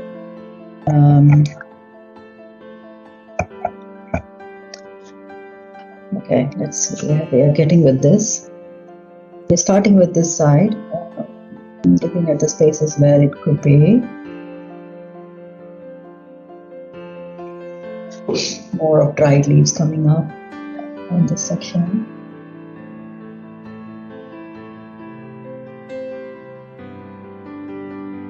And I think few more lines will come, dried, thin lines will come.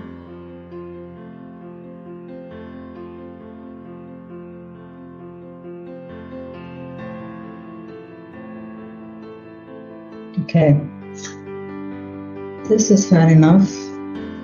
I can move further.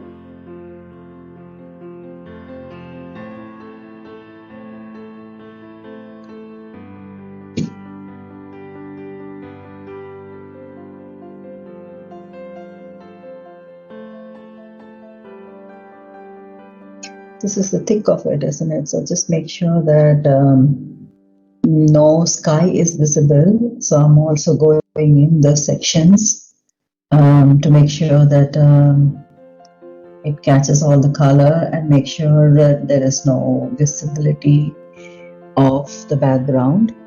It's fully patchy. This section can be completely covered. Painting it over is an easy way, but then I want that impression always. That's why I'm going in this dot way. Over here it starts again. This is also another section that is possibly hidden behind, and that's also why I did not paint it much.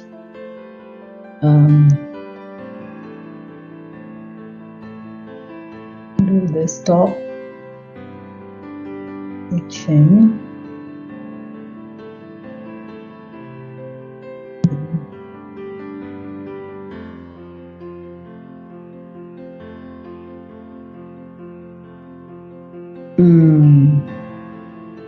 Okay, good. There is a little bit of the sky that has to be visible here. Maybe that's okay. I guess I will stop here with this and then move on to doing this part. One can see a bit of the sky here, so I'm leaving that and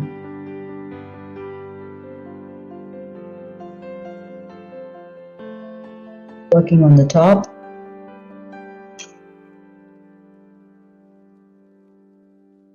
So one can see a bit of the sky here and here, so I will just leave that section. With the thickest section I think I have covered. These can show a bit of the sky, so I'll leave that. Even I should have removed this, but it's okay. This is a learning process, and I'll move on to making some more suggestive faces here.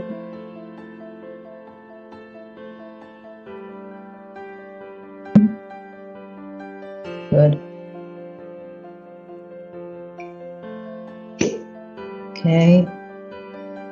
These sections can be having a bit of the leaf. Good. Okay. So I'm gonna stop here and go on to this section. So again, look at the angle. Right now we're working on this angle and looking at the patches that are completely dried. So if I look at those patches, it's I'm working downwards like this. So these are from either the bushes or the smaller trees that are right in the front. So this is completely gone dry here. I will take a bit of the yellow to adjust tightly. In some sections it is still, I don't know, it's showing some light, and I want to use that while I do this.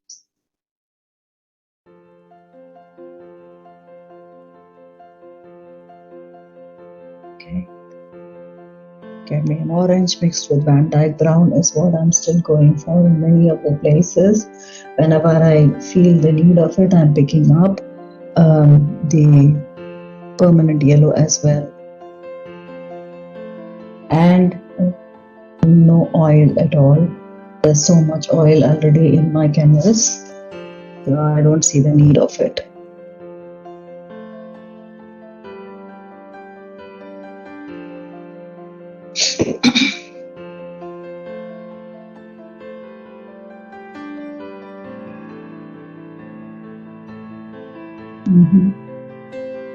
And these trees, one cannot see the foot of the tree, isn't it? Because of the bushes or the smaller trees in the front. I'll also be mindful of that, and I will leave out the space that I made for the green. Some of the leaves are still green. I'm still wanting to show that.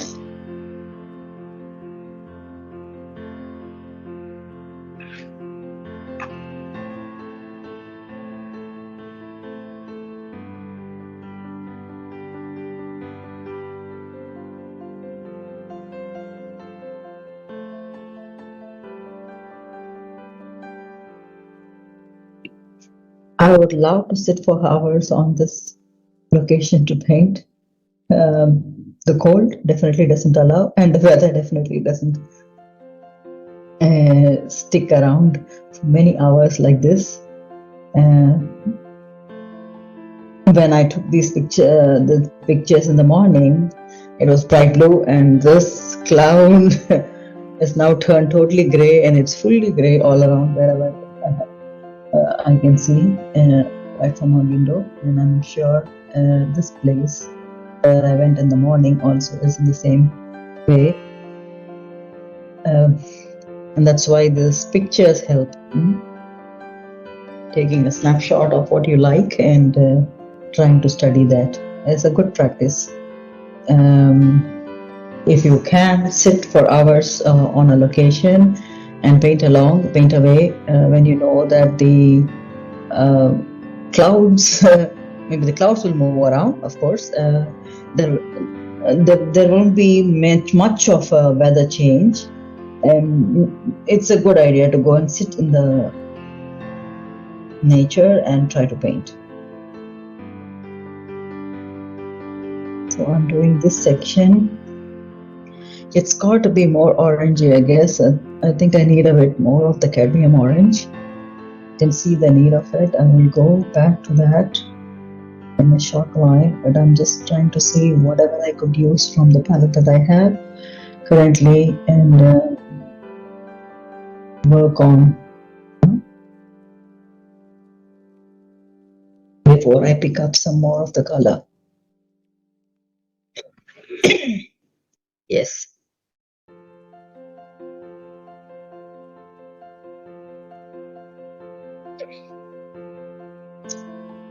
I have some cadmium orange with me now. Van Dyke brown, I don't need some more stuff. I guess the other colors are fine. I'll go pick up this bright cadmium orange to just put in the places where I want to show some highlights. Suggestive highlights wherever possible. Then I will blend them in also again with the brown.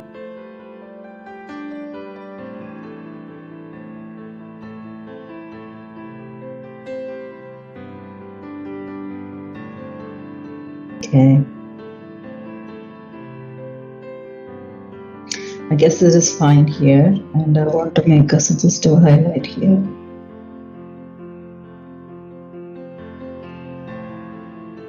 Good.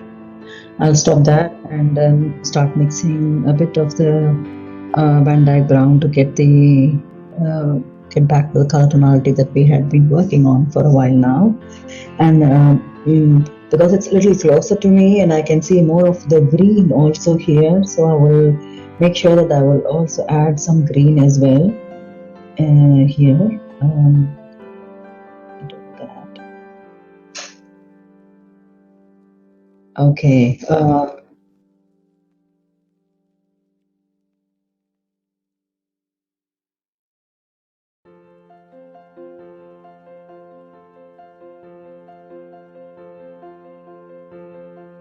Okay.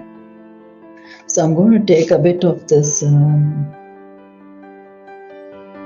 yellow, and I'm not bothered about taking green because there is enough green and cadmium orange and brown, so the yellow is going to turn to another color the moment I put it here, you see. And this is what I wanted to show, those kind of drying leaves that are close here, and it's close to that color tone that we needed. So can you see it now? It's just turning into another color just by picking up the yellow and putting it here.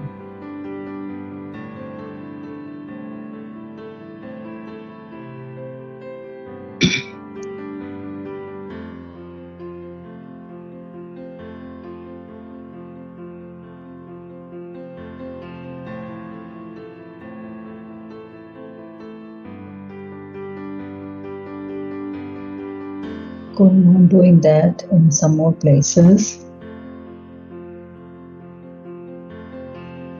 It is just giving another highlight, can you see?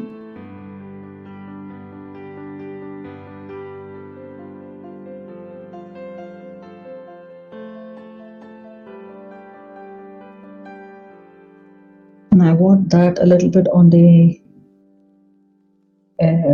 ground as well, because there are some dried leaves that are also having the similar color tonality.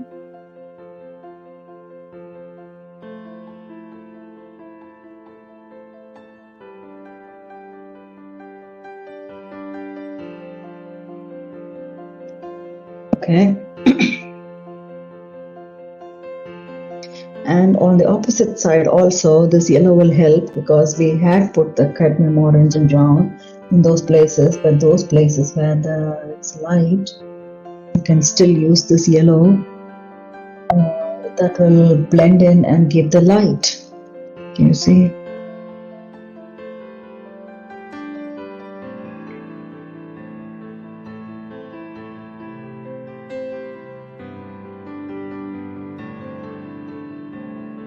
There you go.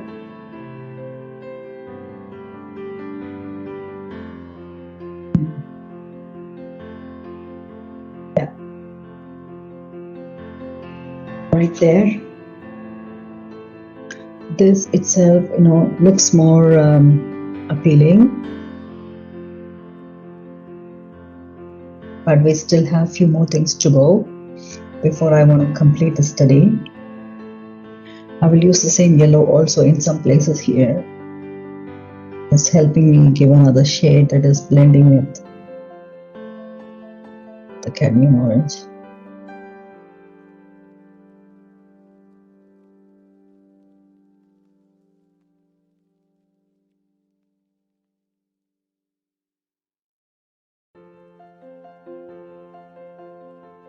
Okay, good. So the next thing that I'm going to do right now is to start making the darker brown lines of the wholly dried branches that are left over with nothing but the branches, not the leaves. So there's a lot of them, and I want to work on it, not in too much detail, but then clearly helping me define the darkness also. So I need another brush. This brush is fully loaded with green and cadmium orange and yellow and whatnot. I'm looking for a brush that's even more thinner than brush number 1, and I do have one with me. That's brush number 0. And that's what I'm going to use now. And I will take only Van Dyke brown. If need be, I might mix a bit of black to it to have a brown that's even more darker than Van Dyke. It looks almost black, but it's not black. That's what I have done here. And I will use this to go over the sections that I wanted to do again, much more darker. And then starting to show the branches.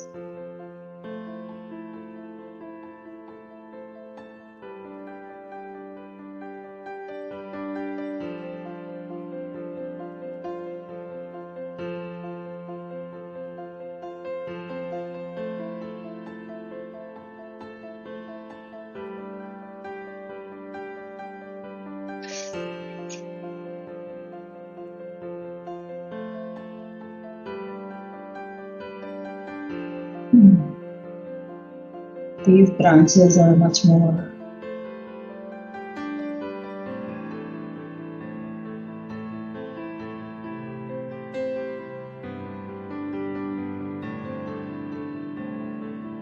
so it helps right now to define. And just be careful when you're going over the white. You don't want to spoil the cloud. Wherever the lines have to go, they have to go. If they do not go, then they do not go. Let's practice. A study is a practice, doing wet on wet is a practice. So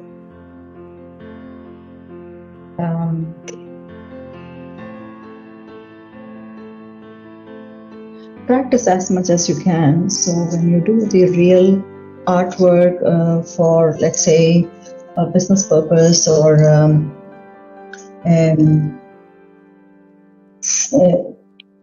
a private art commission, or just for gifting, or it could be anything, then you are ready to deal with a lot of complexities without getting apprehensive, worrying too much, and so on.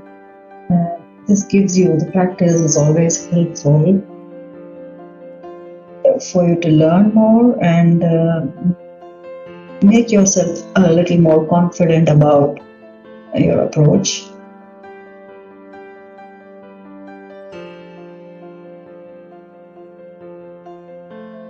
So if you see, I'm not doing exactly all those tiny branches that you see in the real picture, but to a certain extent I want to suggest those tiny lines. You practically go and count the number of tiny branches that are there in this real tree, and what I'm doing, it's not even 10% of what is there in the reality. But again, this is how we are learning how to suggest certain things.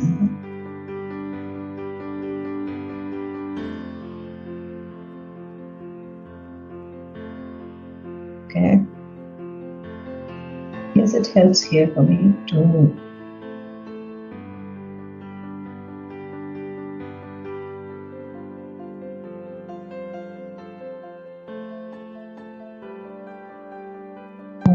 define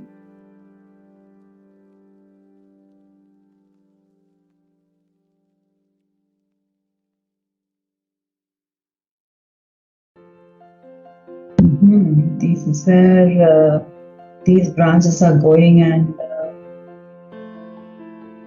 merging with the other branches on those other trees next to each other. We'll be mindful of that and try to do the definition right.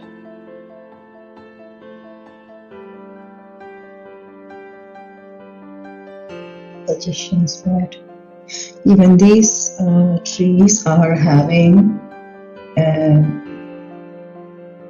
fully dried branches.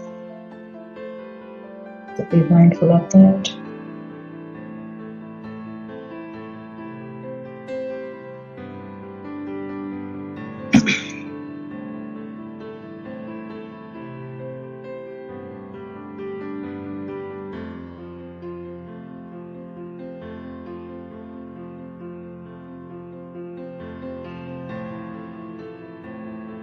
Okay.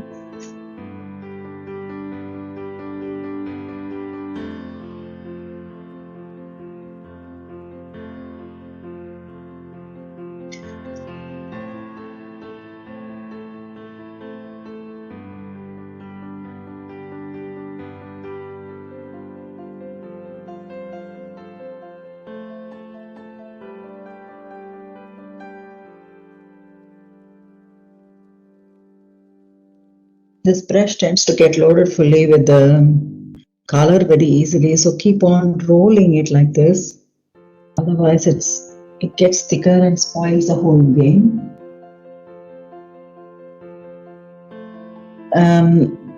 Especially if you're having an old one, like the way I have one here.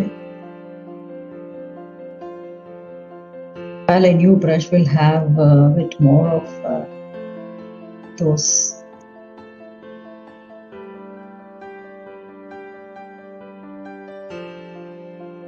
bristles that are nice. Mine is a bit old. I try to use it as much as I can.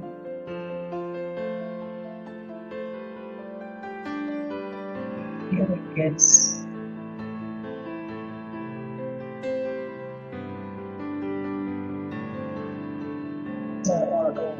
too much of here. It should start getting lesser and lesser towards the horizon.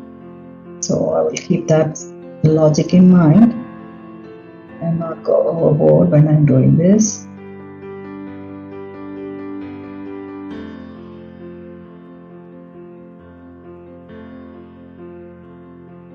Okay.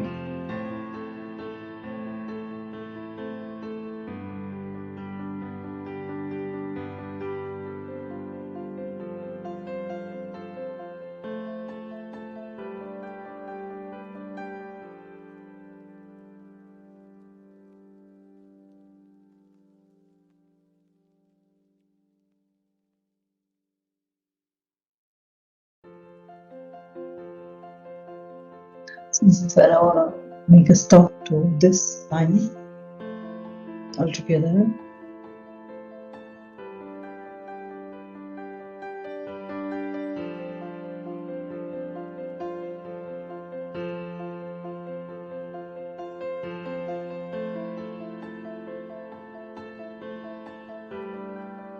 Making sure that it all blends in well. Fair enough on this side, let's move on to the other side. It's equally crazy on the other side as well, but we will get there.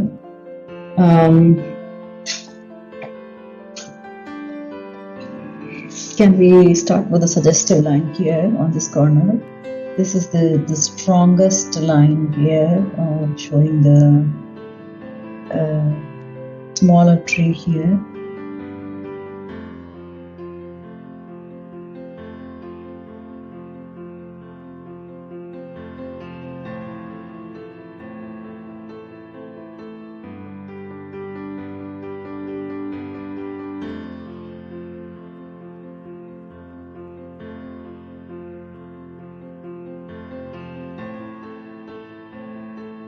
So when you have this darkest tonality put in, then the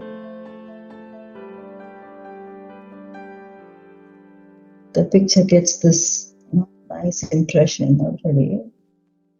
And similarly, we will do the lightest tonality, that is the titanium white, also to end it as well.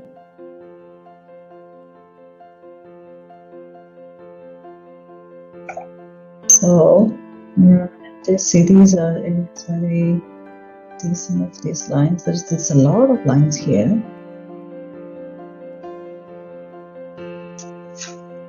Let's not get overwhelmed.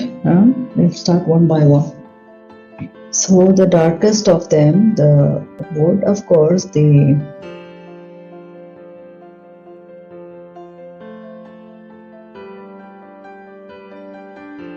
paint that is clearly dark. I think I will use another brush to go over. That's a little faster for the blocks that are strongly in that color.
Okay.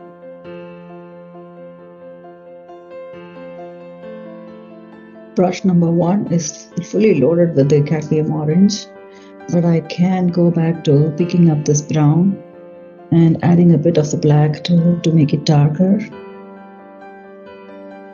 Ivory black, Van Dyke brown.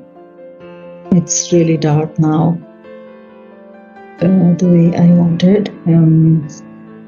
So I'm going to go over the section one more time, strongly defining the dark.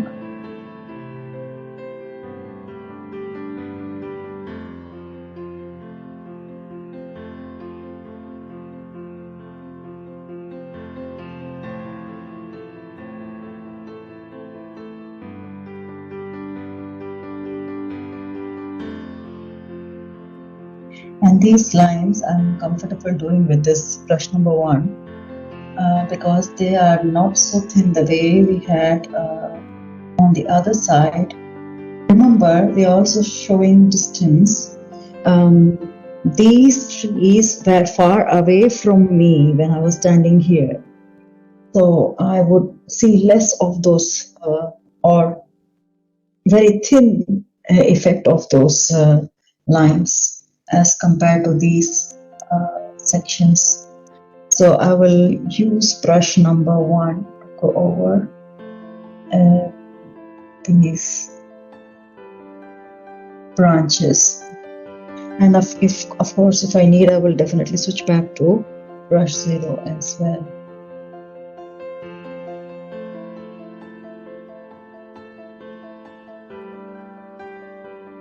Suggestive lines.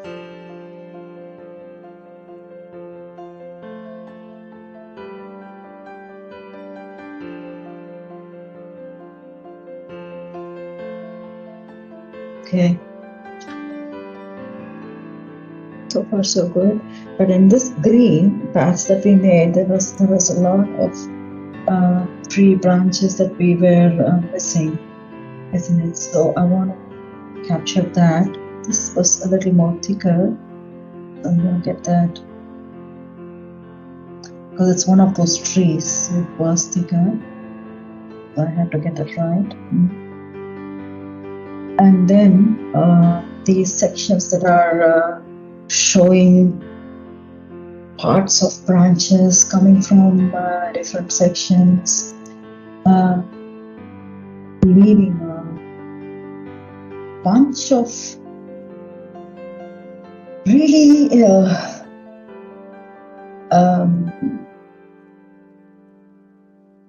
not so definable sections of the tree, isn't it here? So I'm just trying to define those.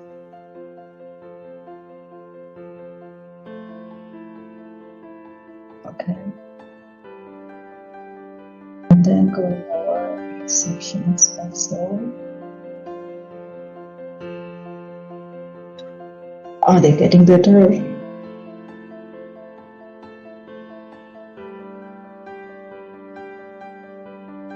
Okay.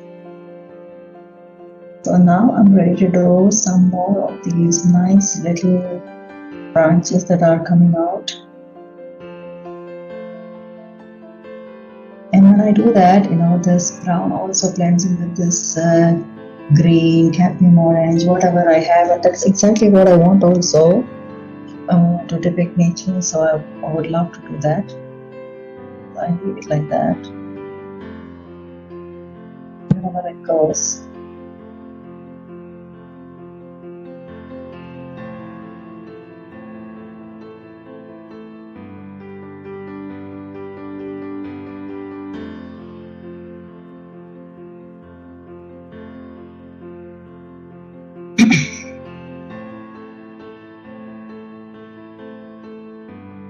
I can see here it's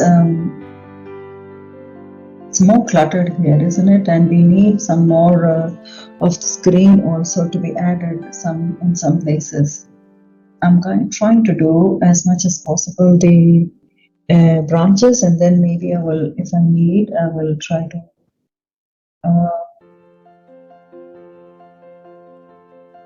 include some green as well. Just trying to see if it is satisfactory for me to make a stop with these branches.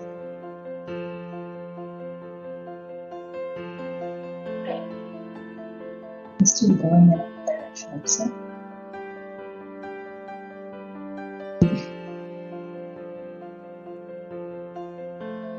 Fine lines.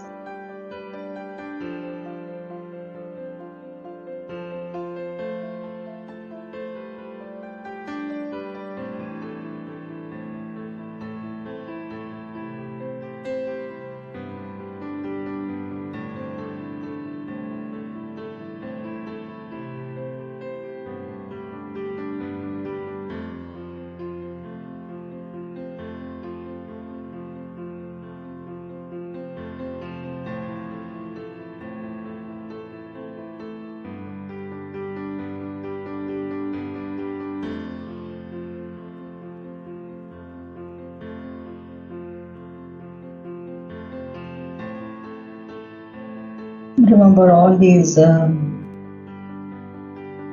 patches of cadmium orange that we put on the top.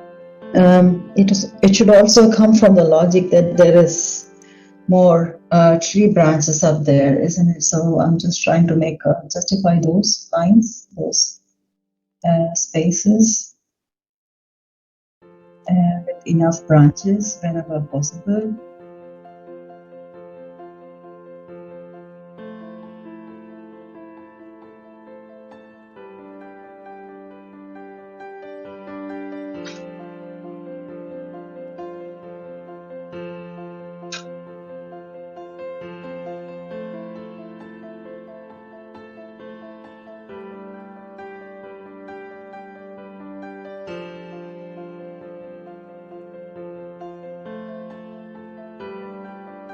Okay.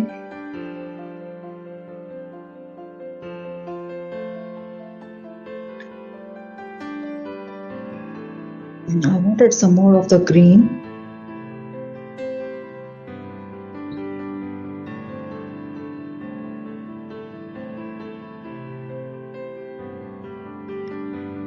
Picking up the lemon yellow and the green to use in those places that I wanted to cover a bit more.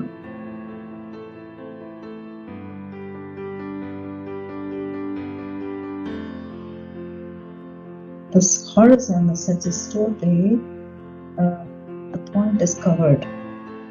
I chose this because you have this angle of a horizon and things converging at that place and so on.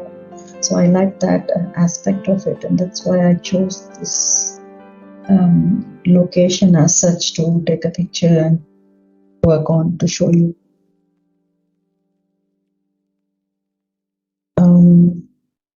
Same way, the horizon, there is this angle here that I want to keep up. And here there is a little of sky visible in between, but not so clearly, so I don't want it to show clearly as well. It's showing clearly in some places that I want to highlight it. Going back to my brush number 1 and taking the brown to do justice to those newly formed spaces to make those branches come up.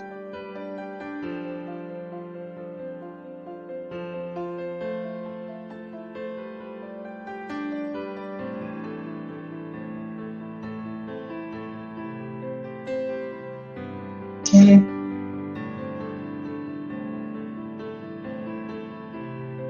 This was the suggestion that I wanted to do.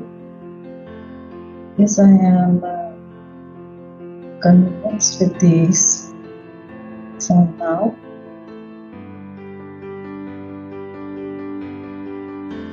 Yeah. Okay. The next step will be for me to do the grass. I wanted to come back to the grass to do a bit of this, the blacky brown. Also on the grass, and not just on the grass, and also on the space where there's enough of dried leaves that have fallen down. So I want to keep up that essence of showing the darkness right underneath those leaves. So I will use the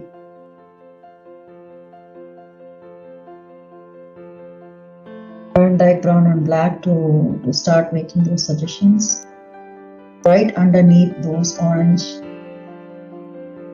or cadmium orange dried leaves that I made.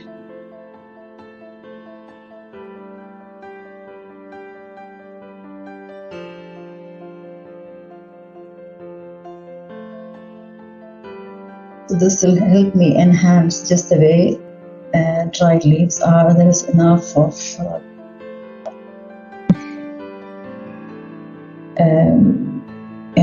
decay to show right underneath those spaces.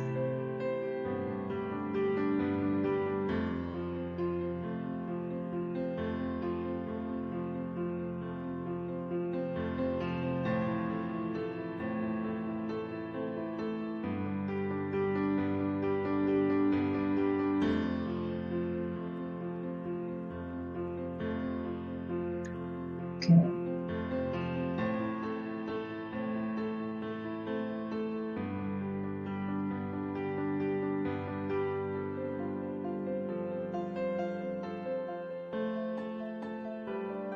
I want to use that in different places also to just show some of the possible decayed leaves that are lying there this side. Maybe a little more of those patches here.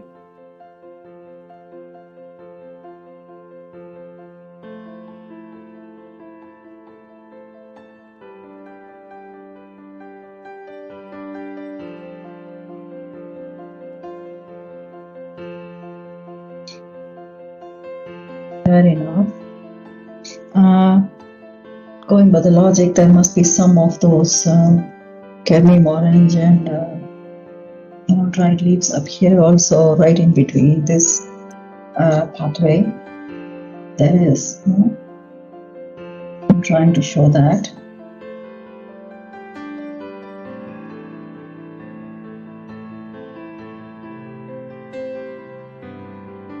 Some fall on the pathway as well. I cannot see much of it, but there is.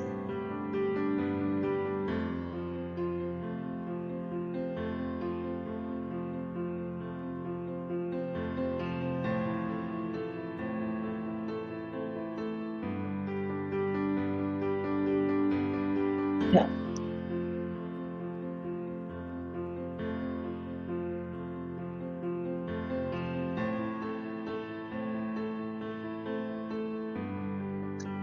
Okay, that is fair enough. This side, we need to use the same logic. I think I need a little more of the Van Dyke brown to go over. So I'm going to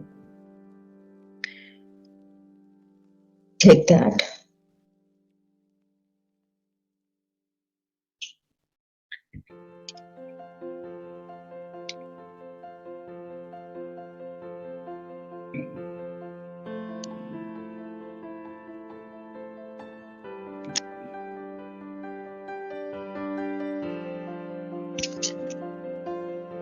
And to Van Dyke brown, I mix the ivory black.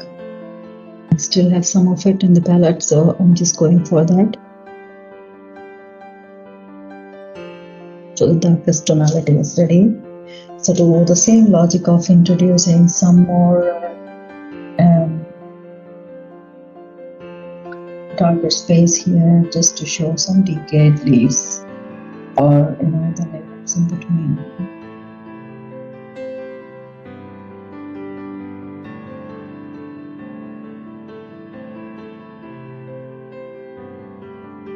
So if you see the way we have been approaching, we've been just using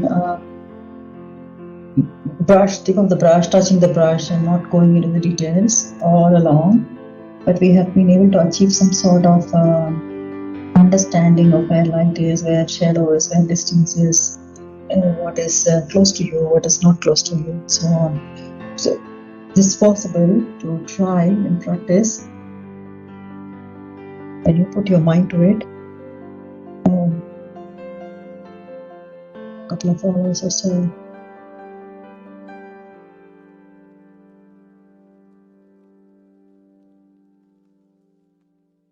Need a little more of that representation here, close to where I was.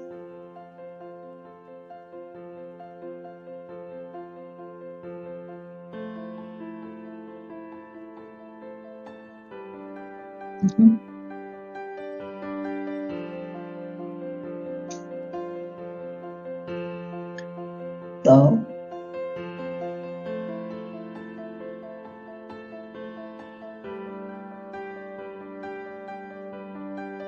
looking at the lines, do we need some more stronger lines anywhere?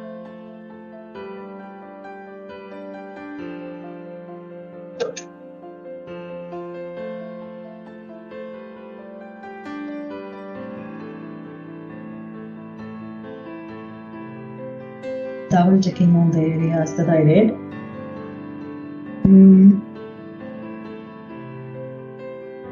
Over here, possibly more lines coming suggestive, not too strong to show that there are many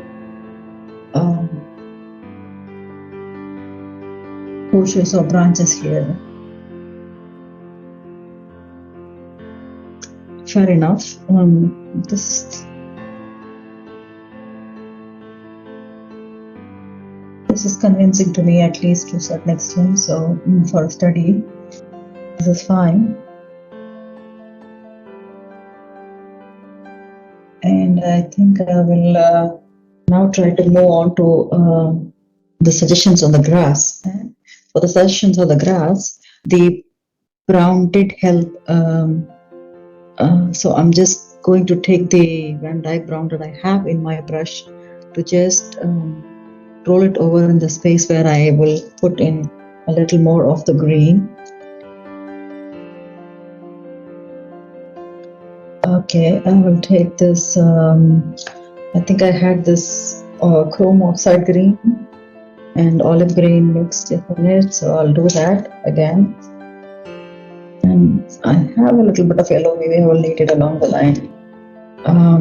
The suggestions of grass, I think I will not do it in great detail in all the places, but in some places only.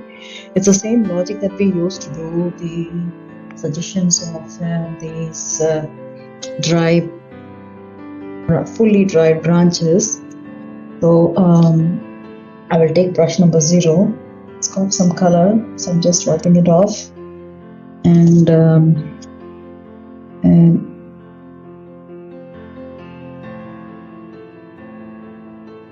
I'm blending in these three colors to get the green along with this brown, slightly darkest green. That's what I want. And then when I need yellow, I will add yellow. This makes sense to me to a certain extent to help in making the suggestions. I will roll the brush over and lay the tip of the brush to make those suggestions. I'm just going over these places to make these suggestions only in certain places, not in all places. Gives a feel that there is something there, no? A patch of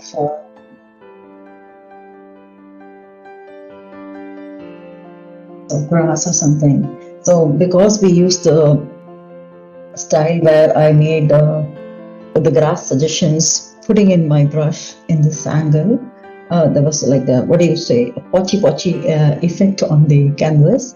I want to just give it a effect of the grass, and that's why I'm doing this here and there, and not in all places, but in some places to give a feel that it's grass rather. It doesn't show heavily, but it does help in some of the places to help define the angle of this green grass that is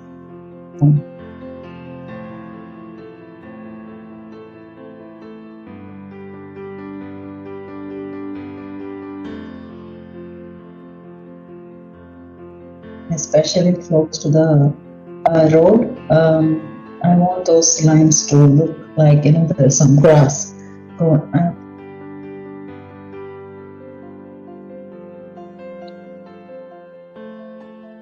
I've done that here.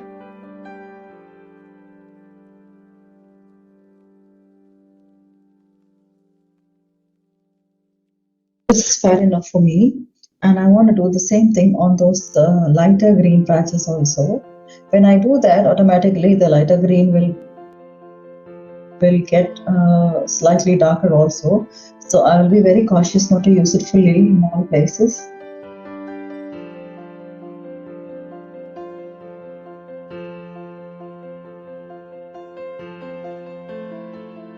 Make sure I do the same in this small little area and also close to this patch.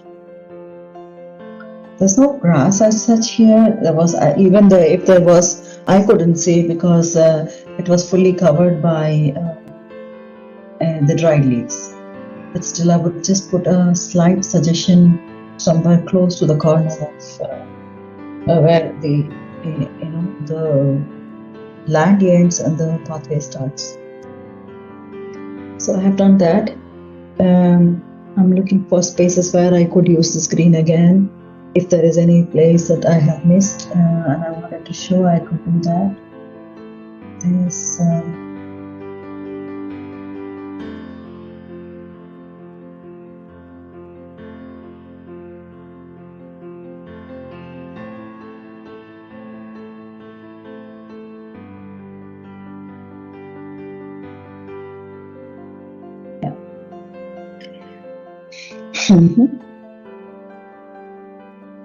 that is done.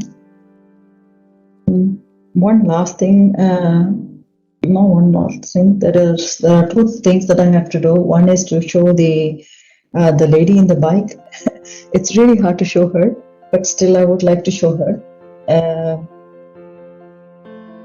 I will take a bit of vermilion to do that, and it will give me the impact of it. So I will do that. I'm going to take vermilion now.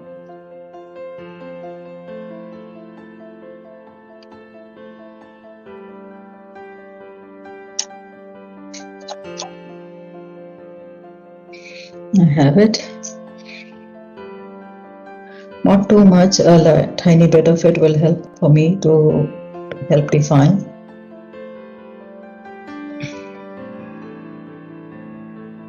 And I do have mask or the brown or the black, sorry, the black. It is the ivory black. I will need a bit of it. I have it maybe here, but still, yeah, it looks like I will need a bit of it. I will need titanium white also. I don't remember whether she had a helmet on or what.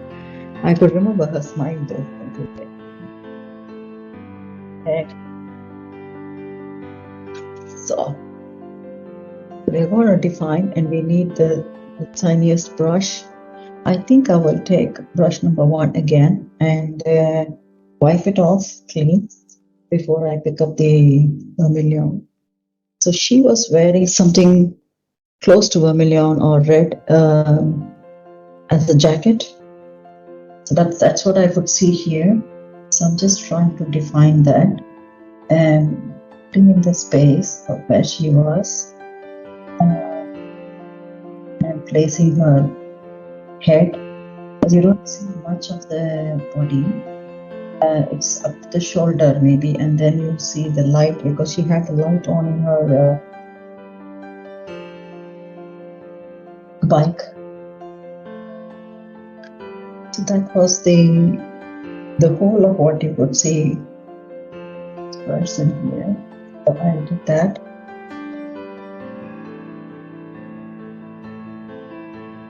Now I move on to taking the black to do the bike.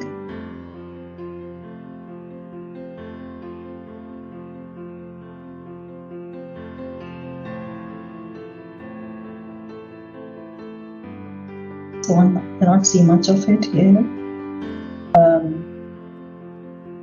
And then we should see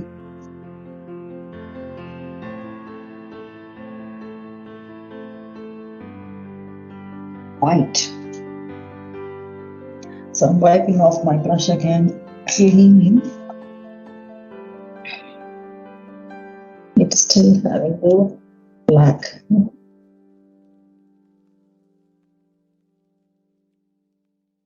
Clean to go back to the white and putting in those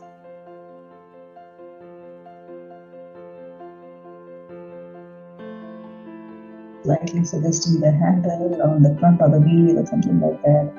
Then the lights that were so strong, you could see nothing more.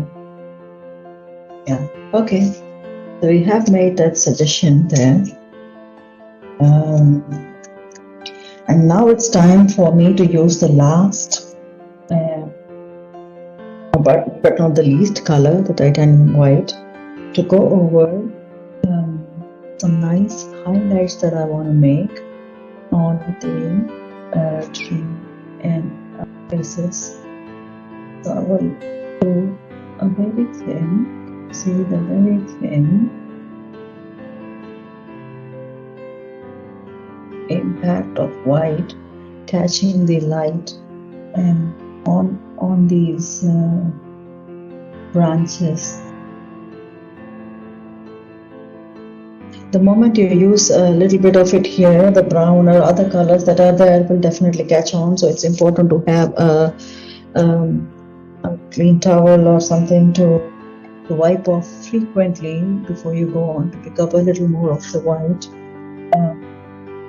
This is last but not the least, because it's so important for us to show the light catching on many of these branches. It's tiny detail, but it does give a huge impact of showing where things are. If you're not convinced to use the whole titanium white, you can blend a little bit of permanent yellow onto the titanium white to make it bit more realistic. That is also good. I like it this way, so I like to add straight titanium white on those areas. I'm just going for it.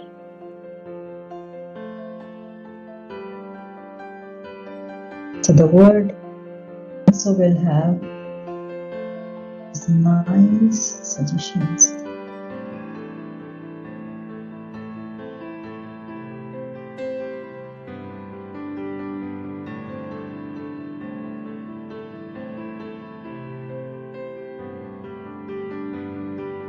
And remember the angle where you are highlighting, that really matters.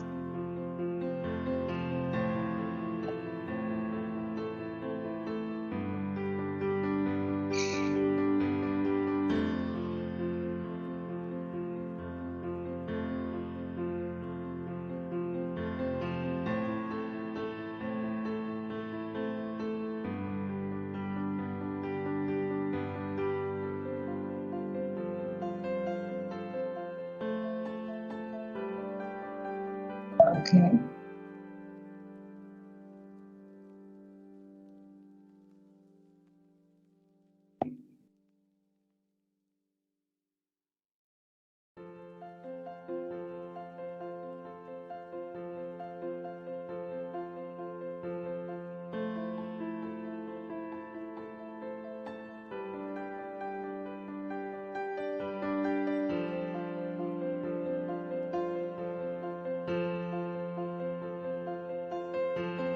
Okay, in some places I think I have done well. Some more places need to be covered, so I'm still going on.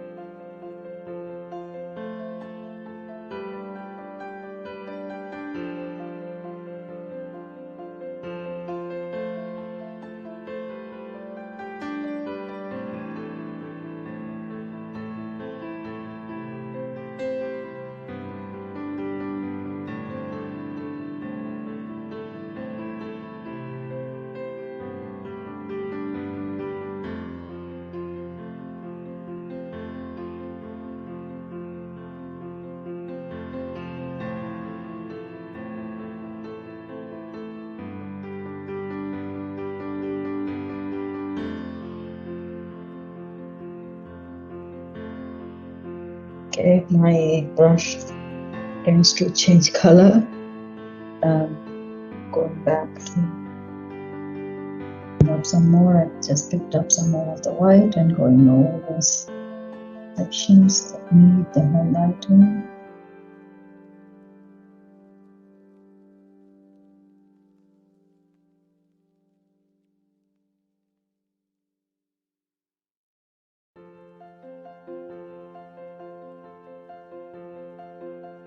These suggestions also will help in and showing it. Maybe you don't have a brown line, but you can suggest some more, like a stroke. That there's something else there.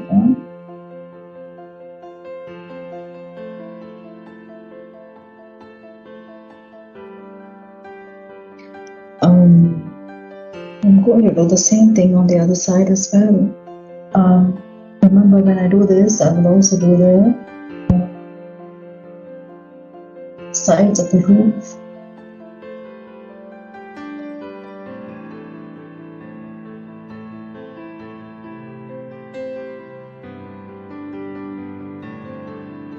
The tip of the edge of the bushes.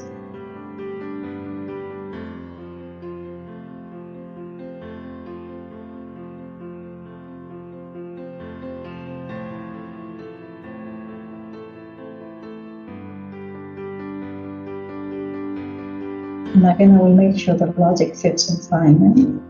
The more brightening up on the areas that are showing this as compared to the ones that do not have the light following.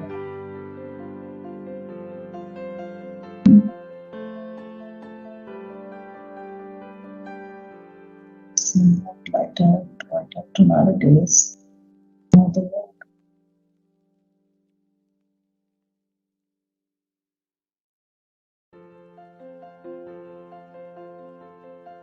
Good.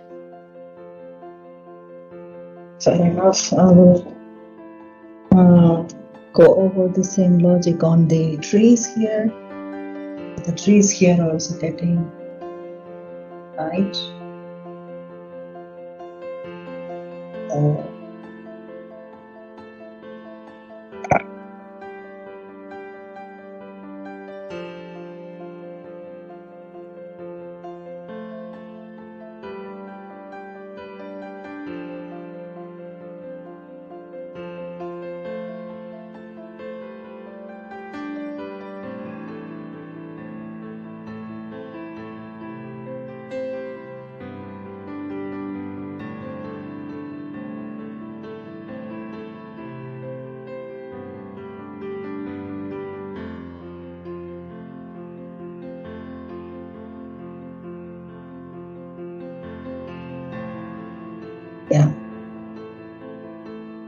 slight suggestions, but we have arrived there.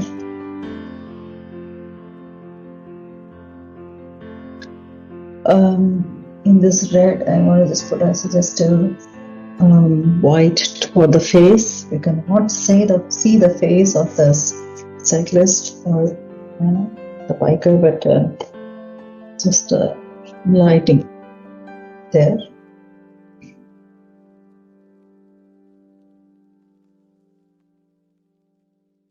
Trying to see if there is some more spaces where I could define the white lines.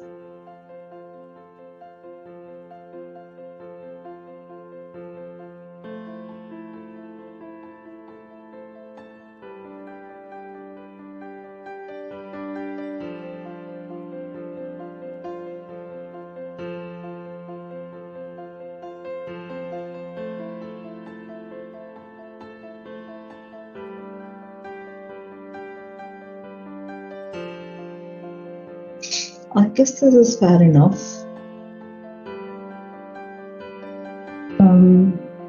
And I'm just looking at these grasses that could also have a tinge of white. Not in all places, but again, the same logic of light catching. We have already done this logic in many of these places, so it's easier for us to maintain the same logic of light versus dark to the light catching thing on those leaves. In some places, here as well.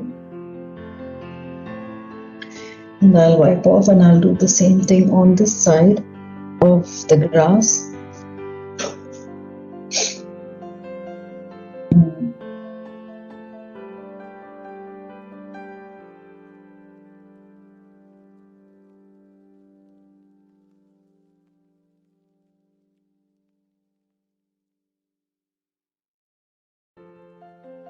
So it helps because we have built the logic already. It's helpful for us to just go and work on it in the spaces very easily.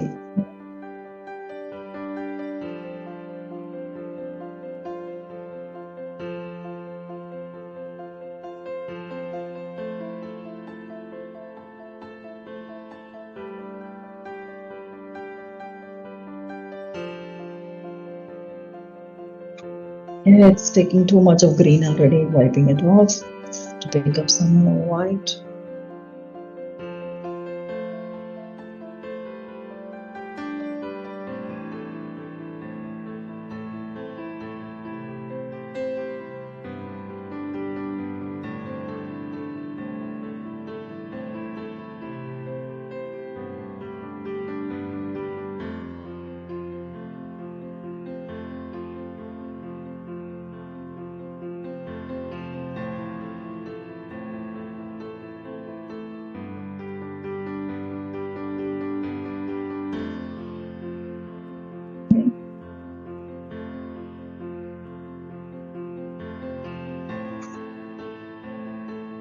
Yes, it is fair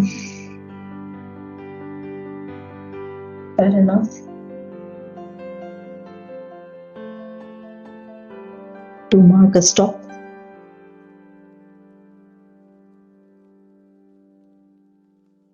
Still wanting to do a little more in these spaces. And I just watched that this green can be a little more darker. Somehow it tended to be lighter, just using the time and space to make it slightly darker in this area. I don't want it to be so light as well. So, yeah.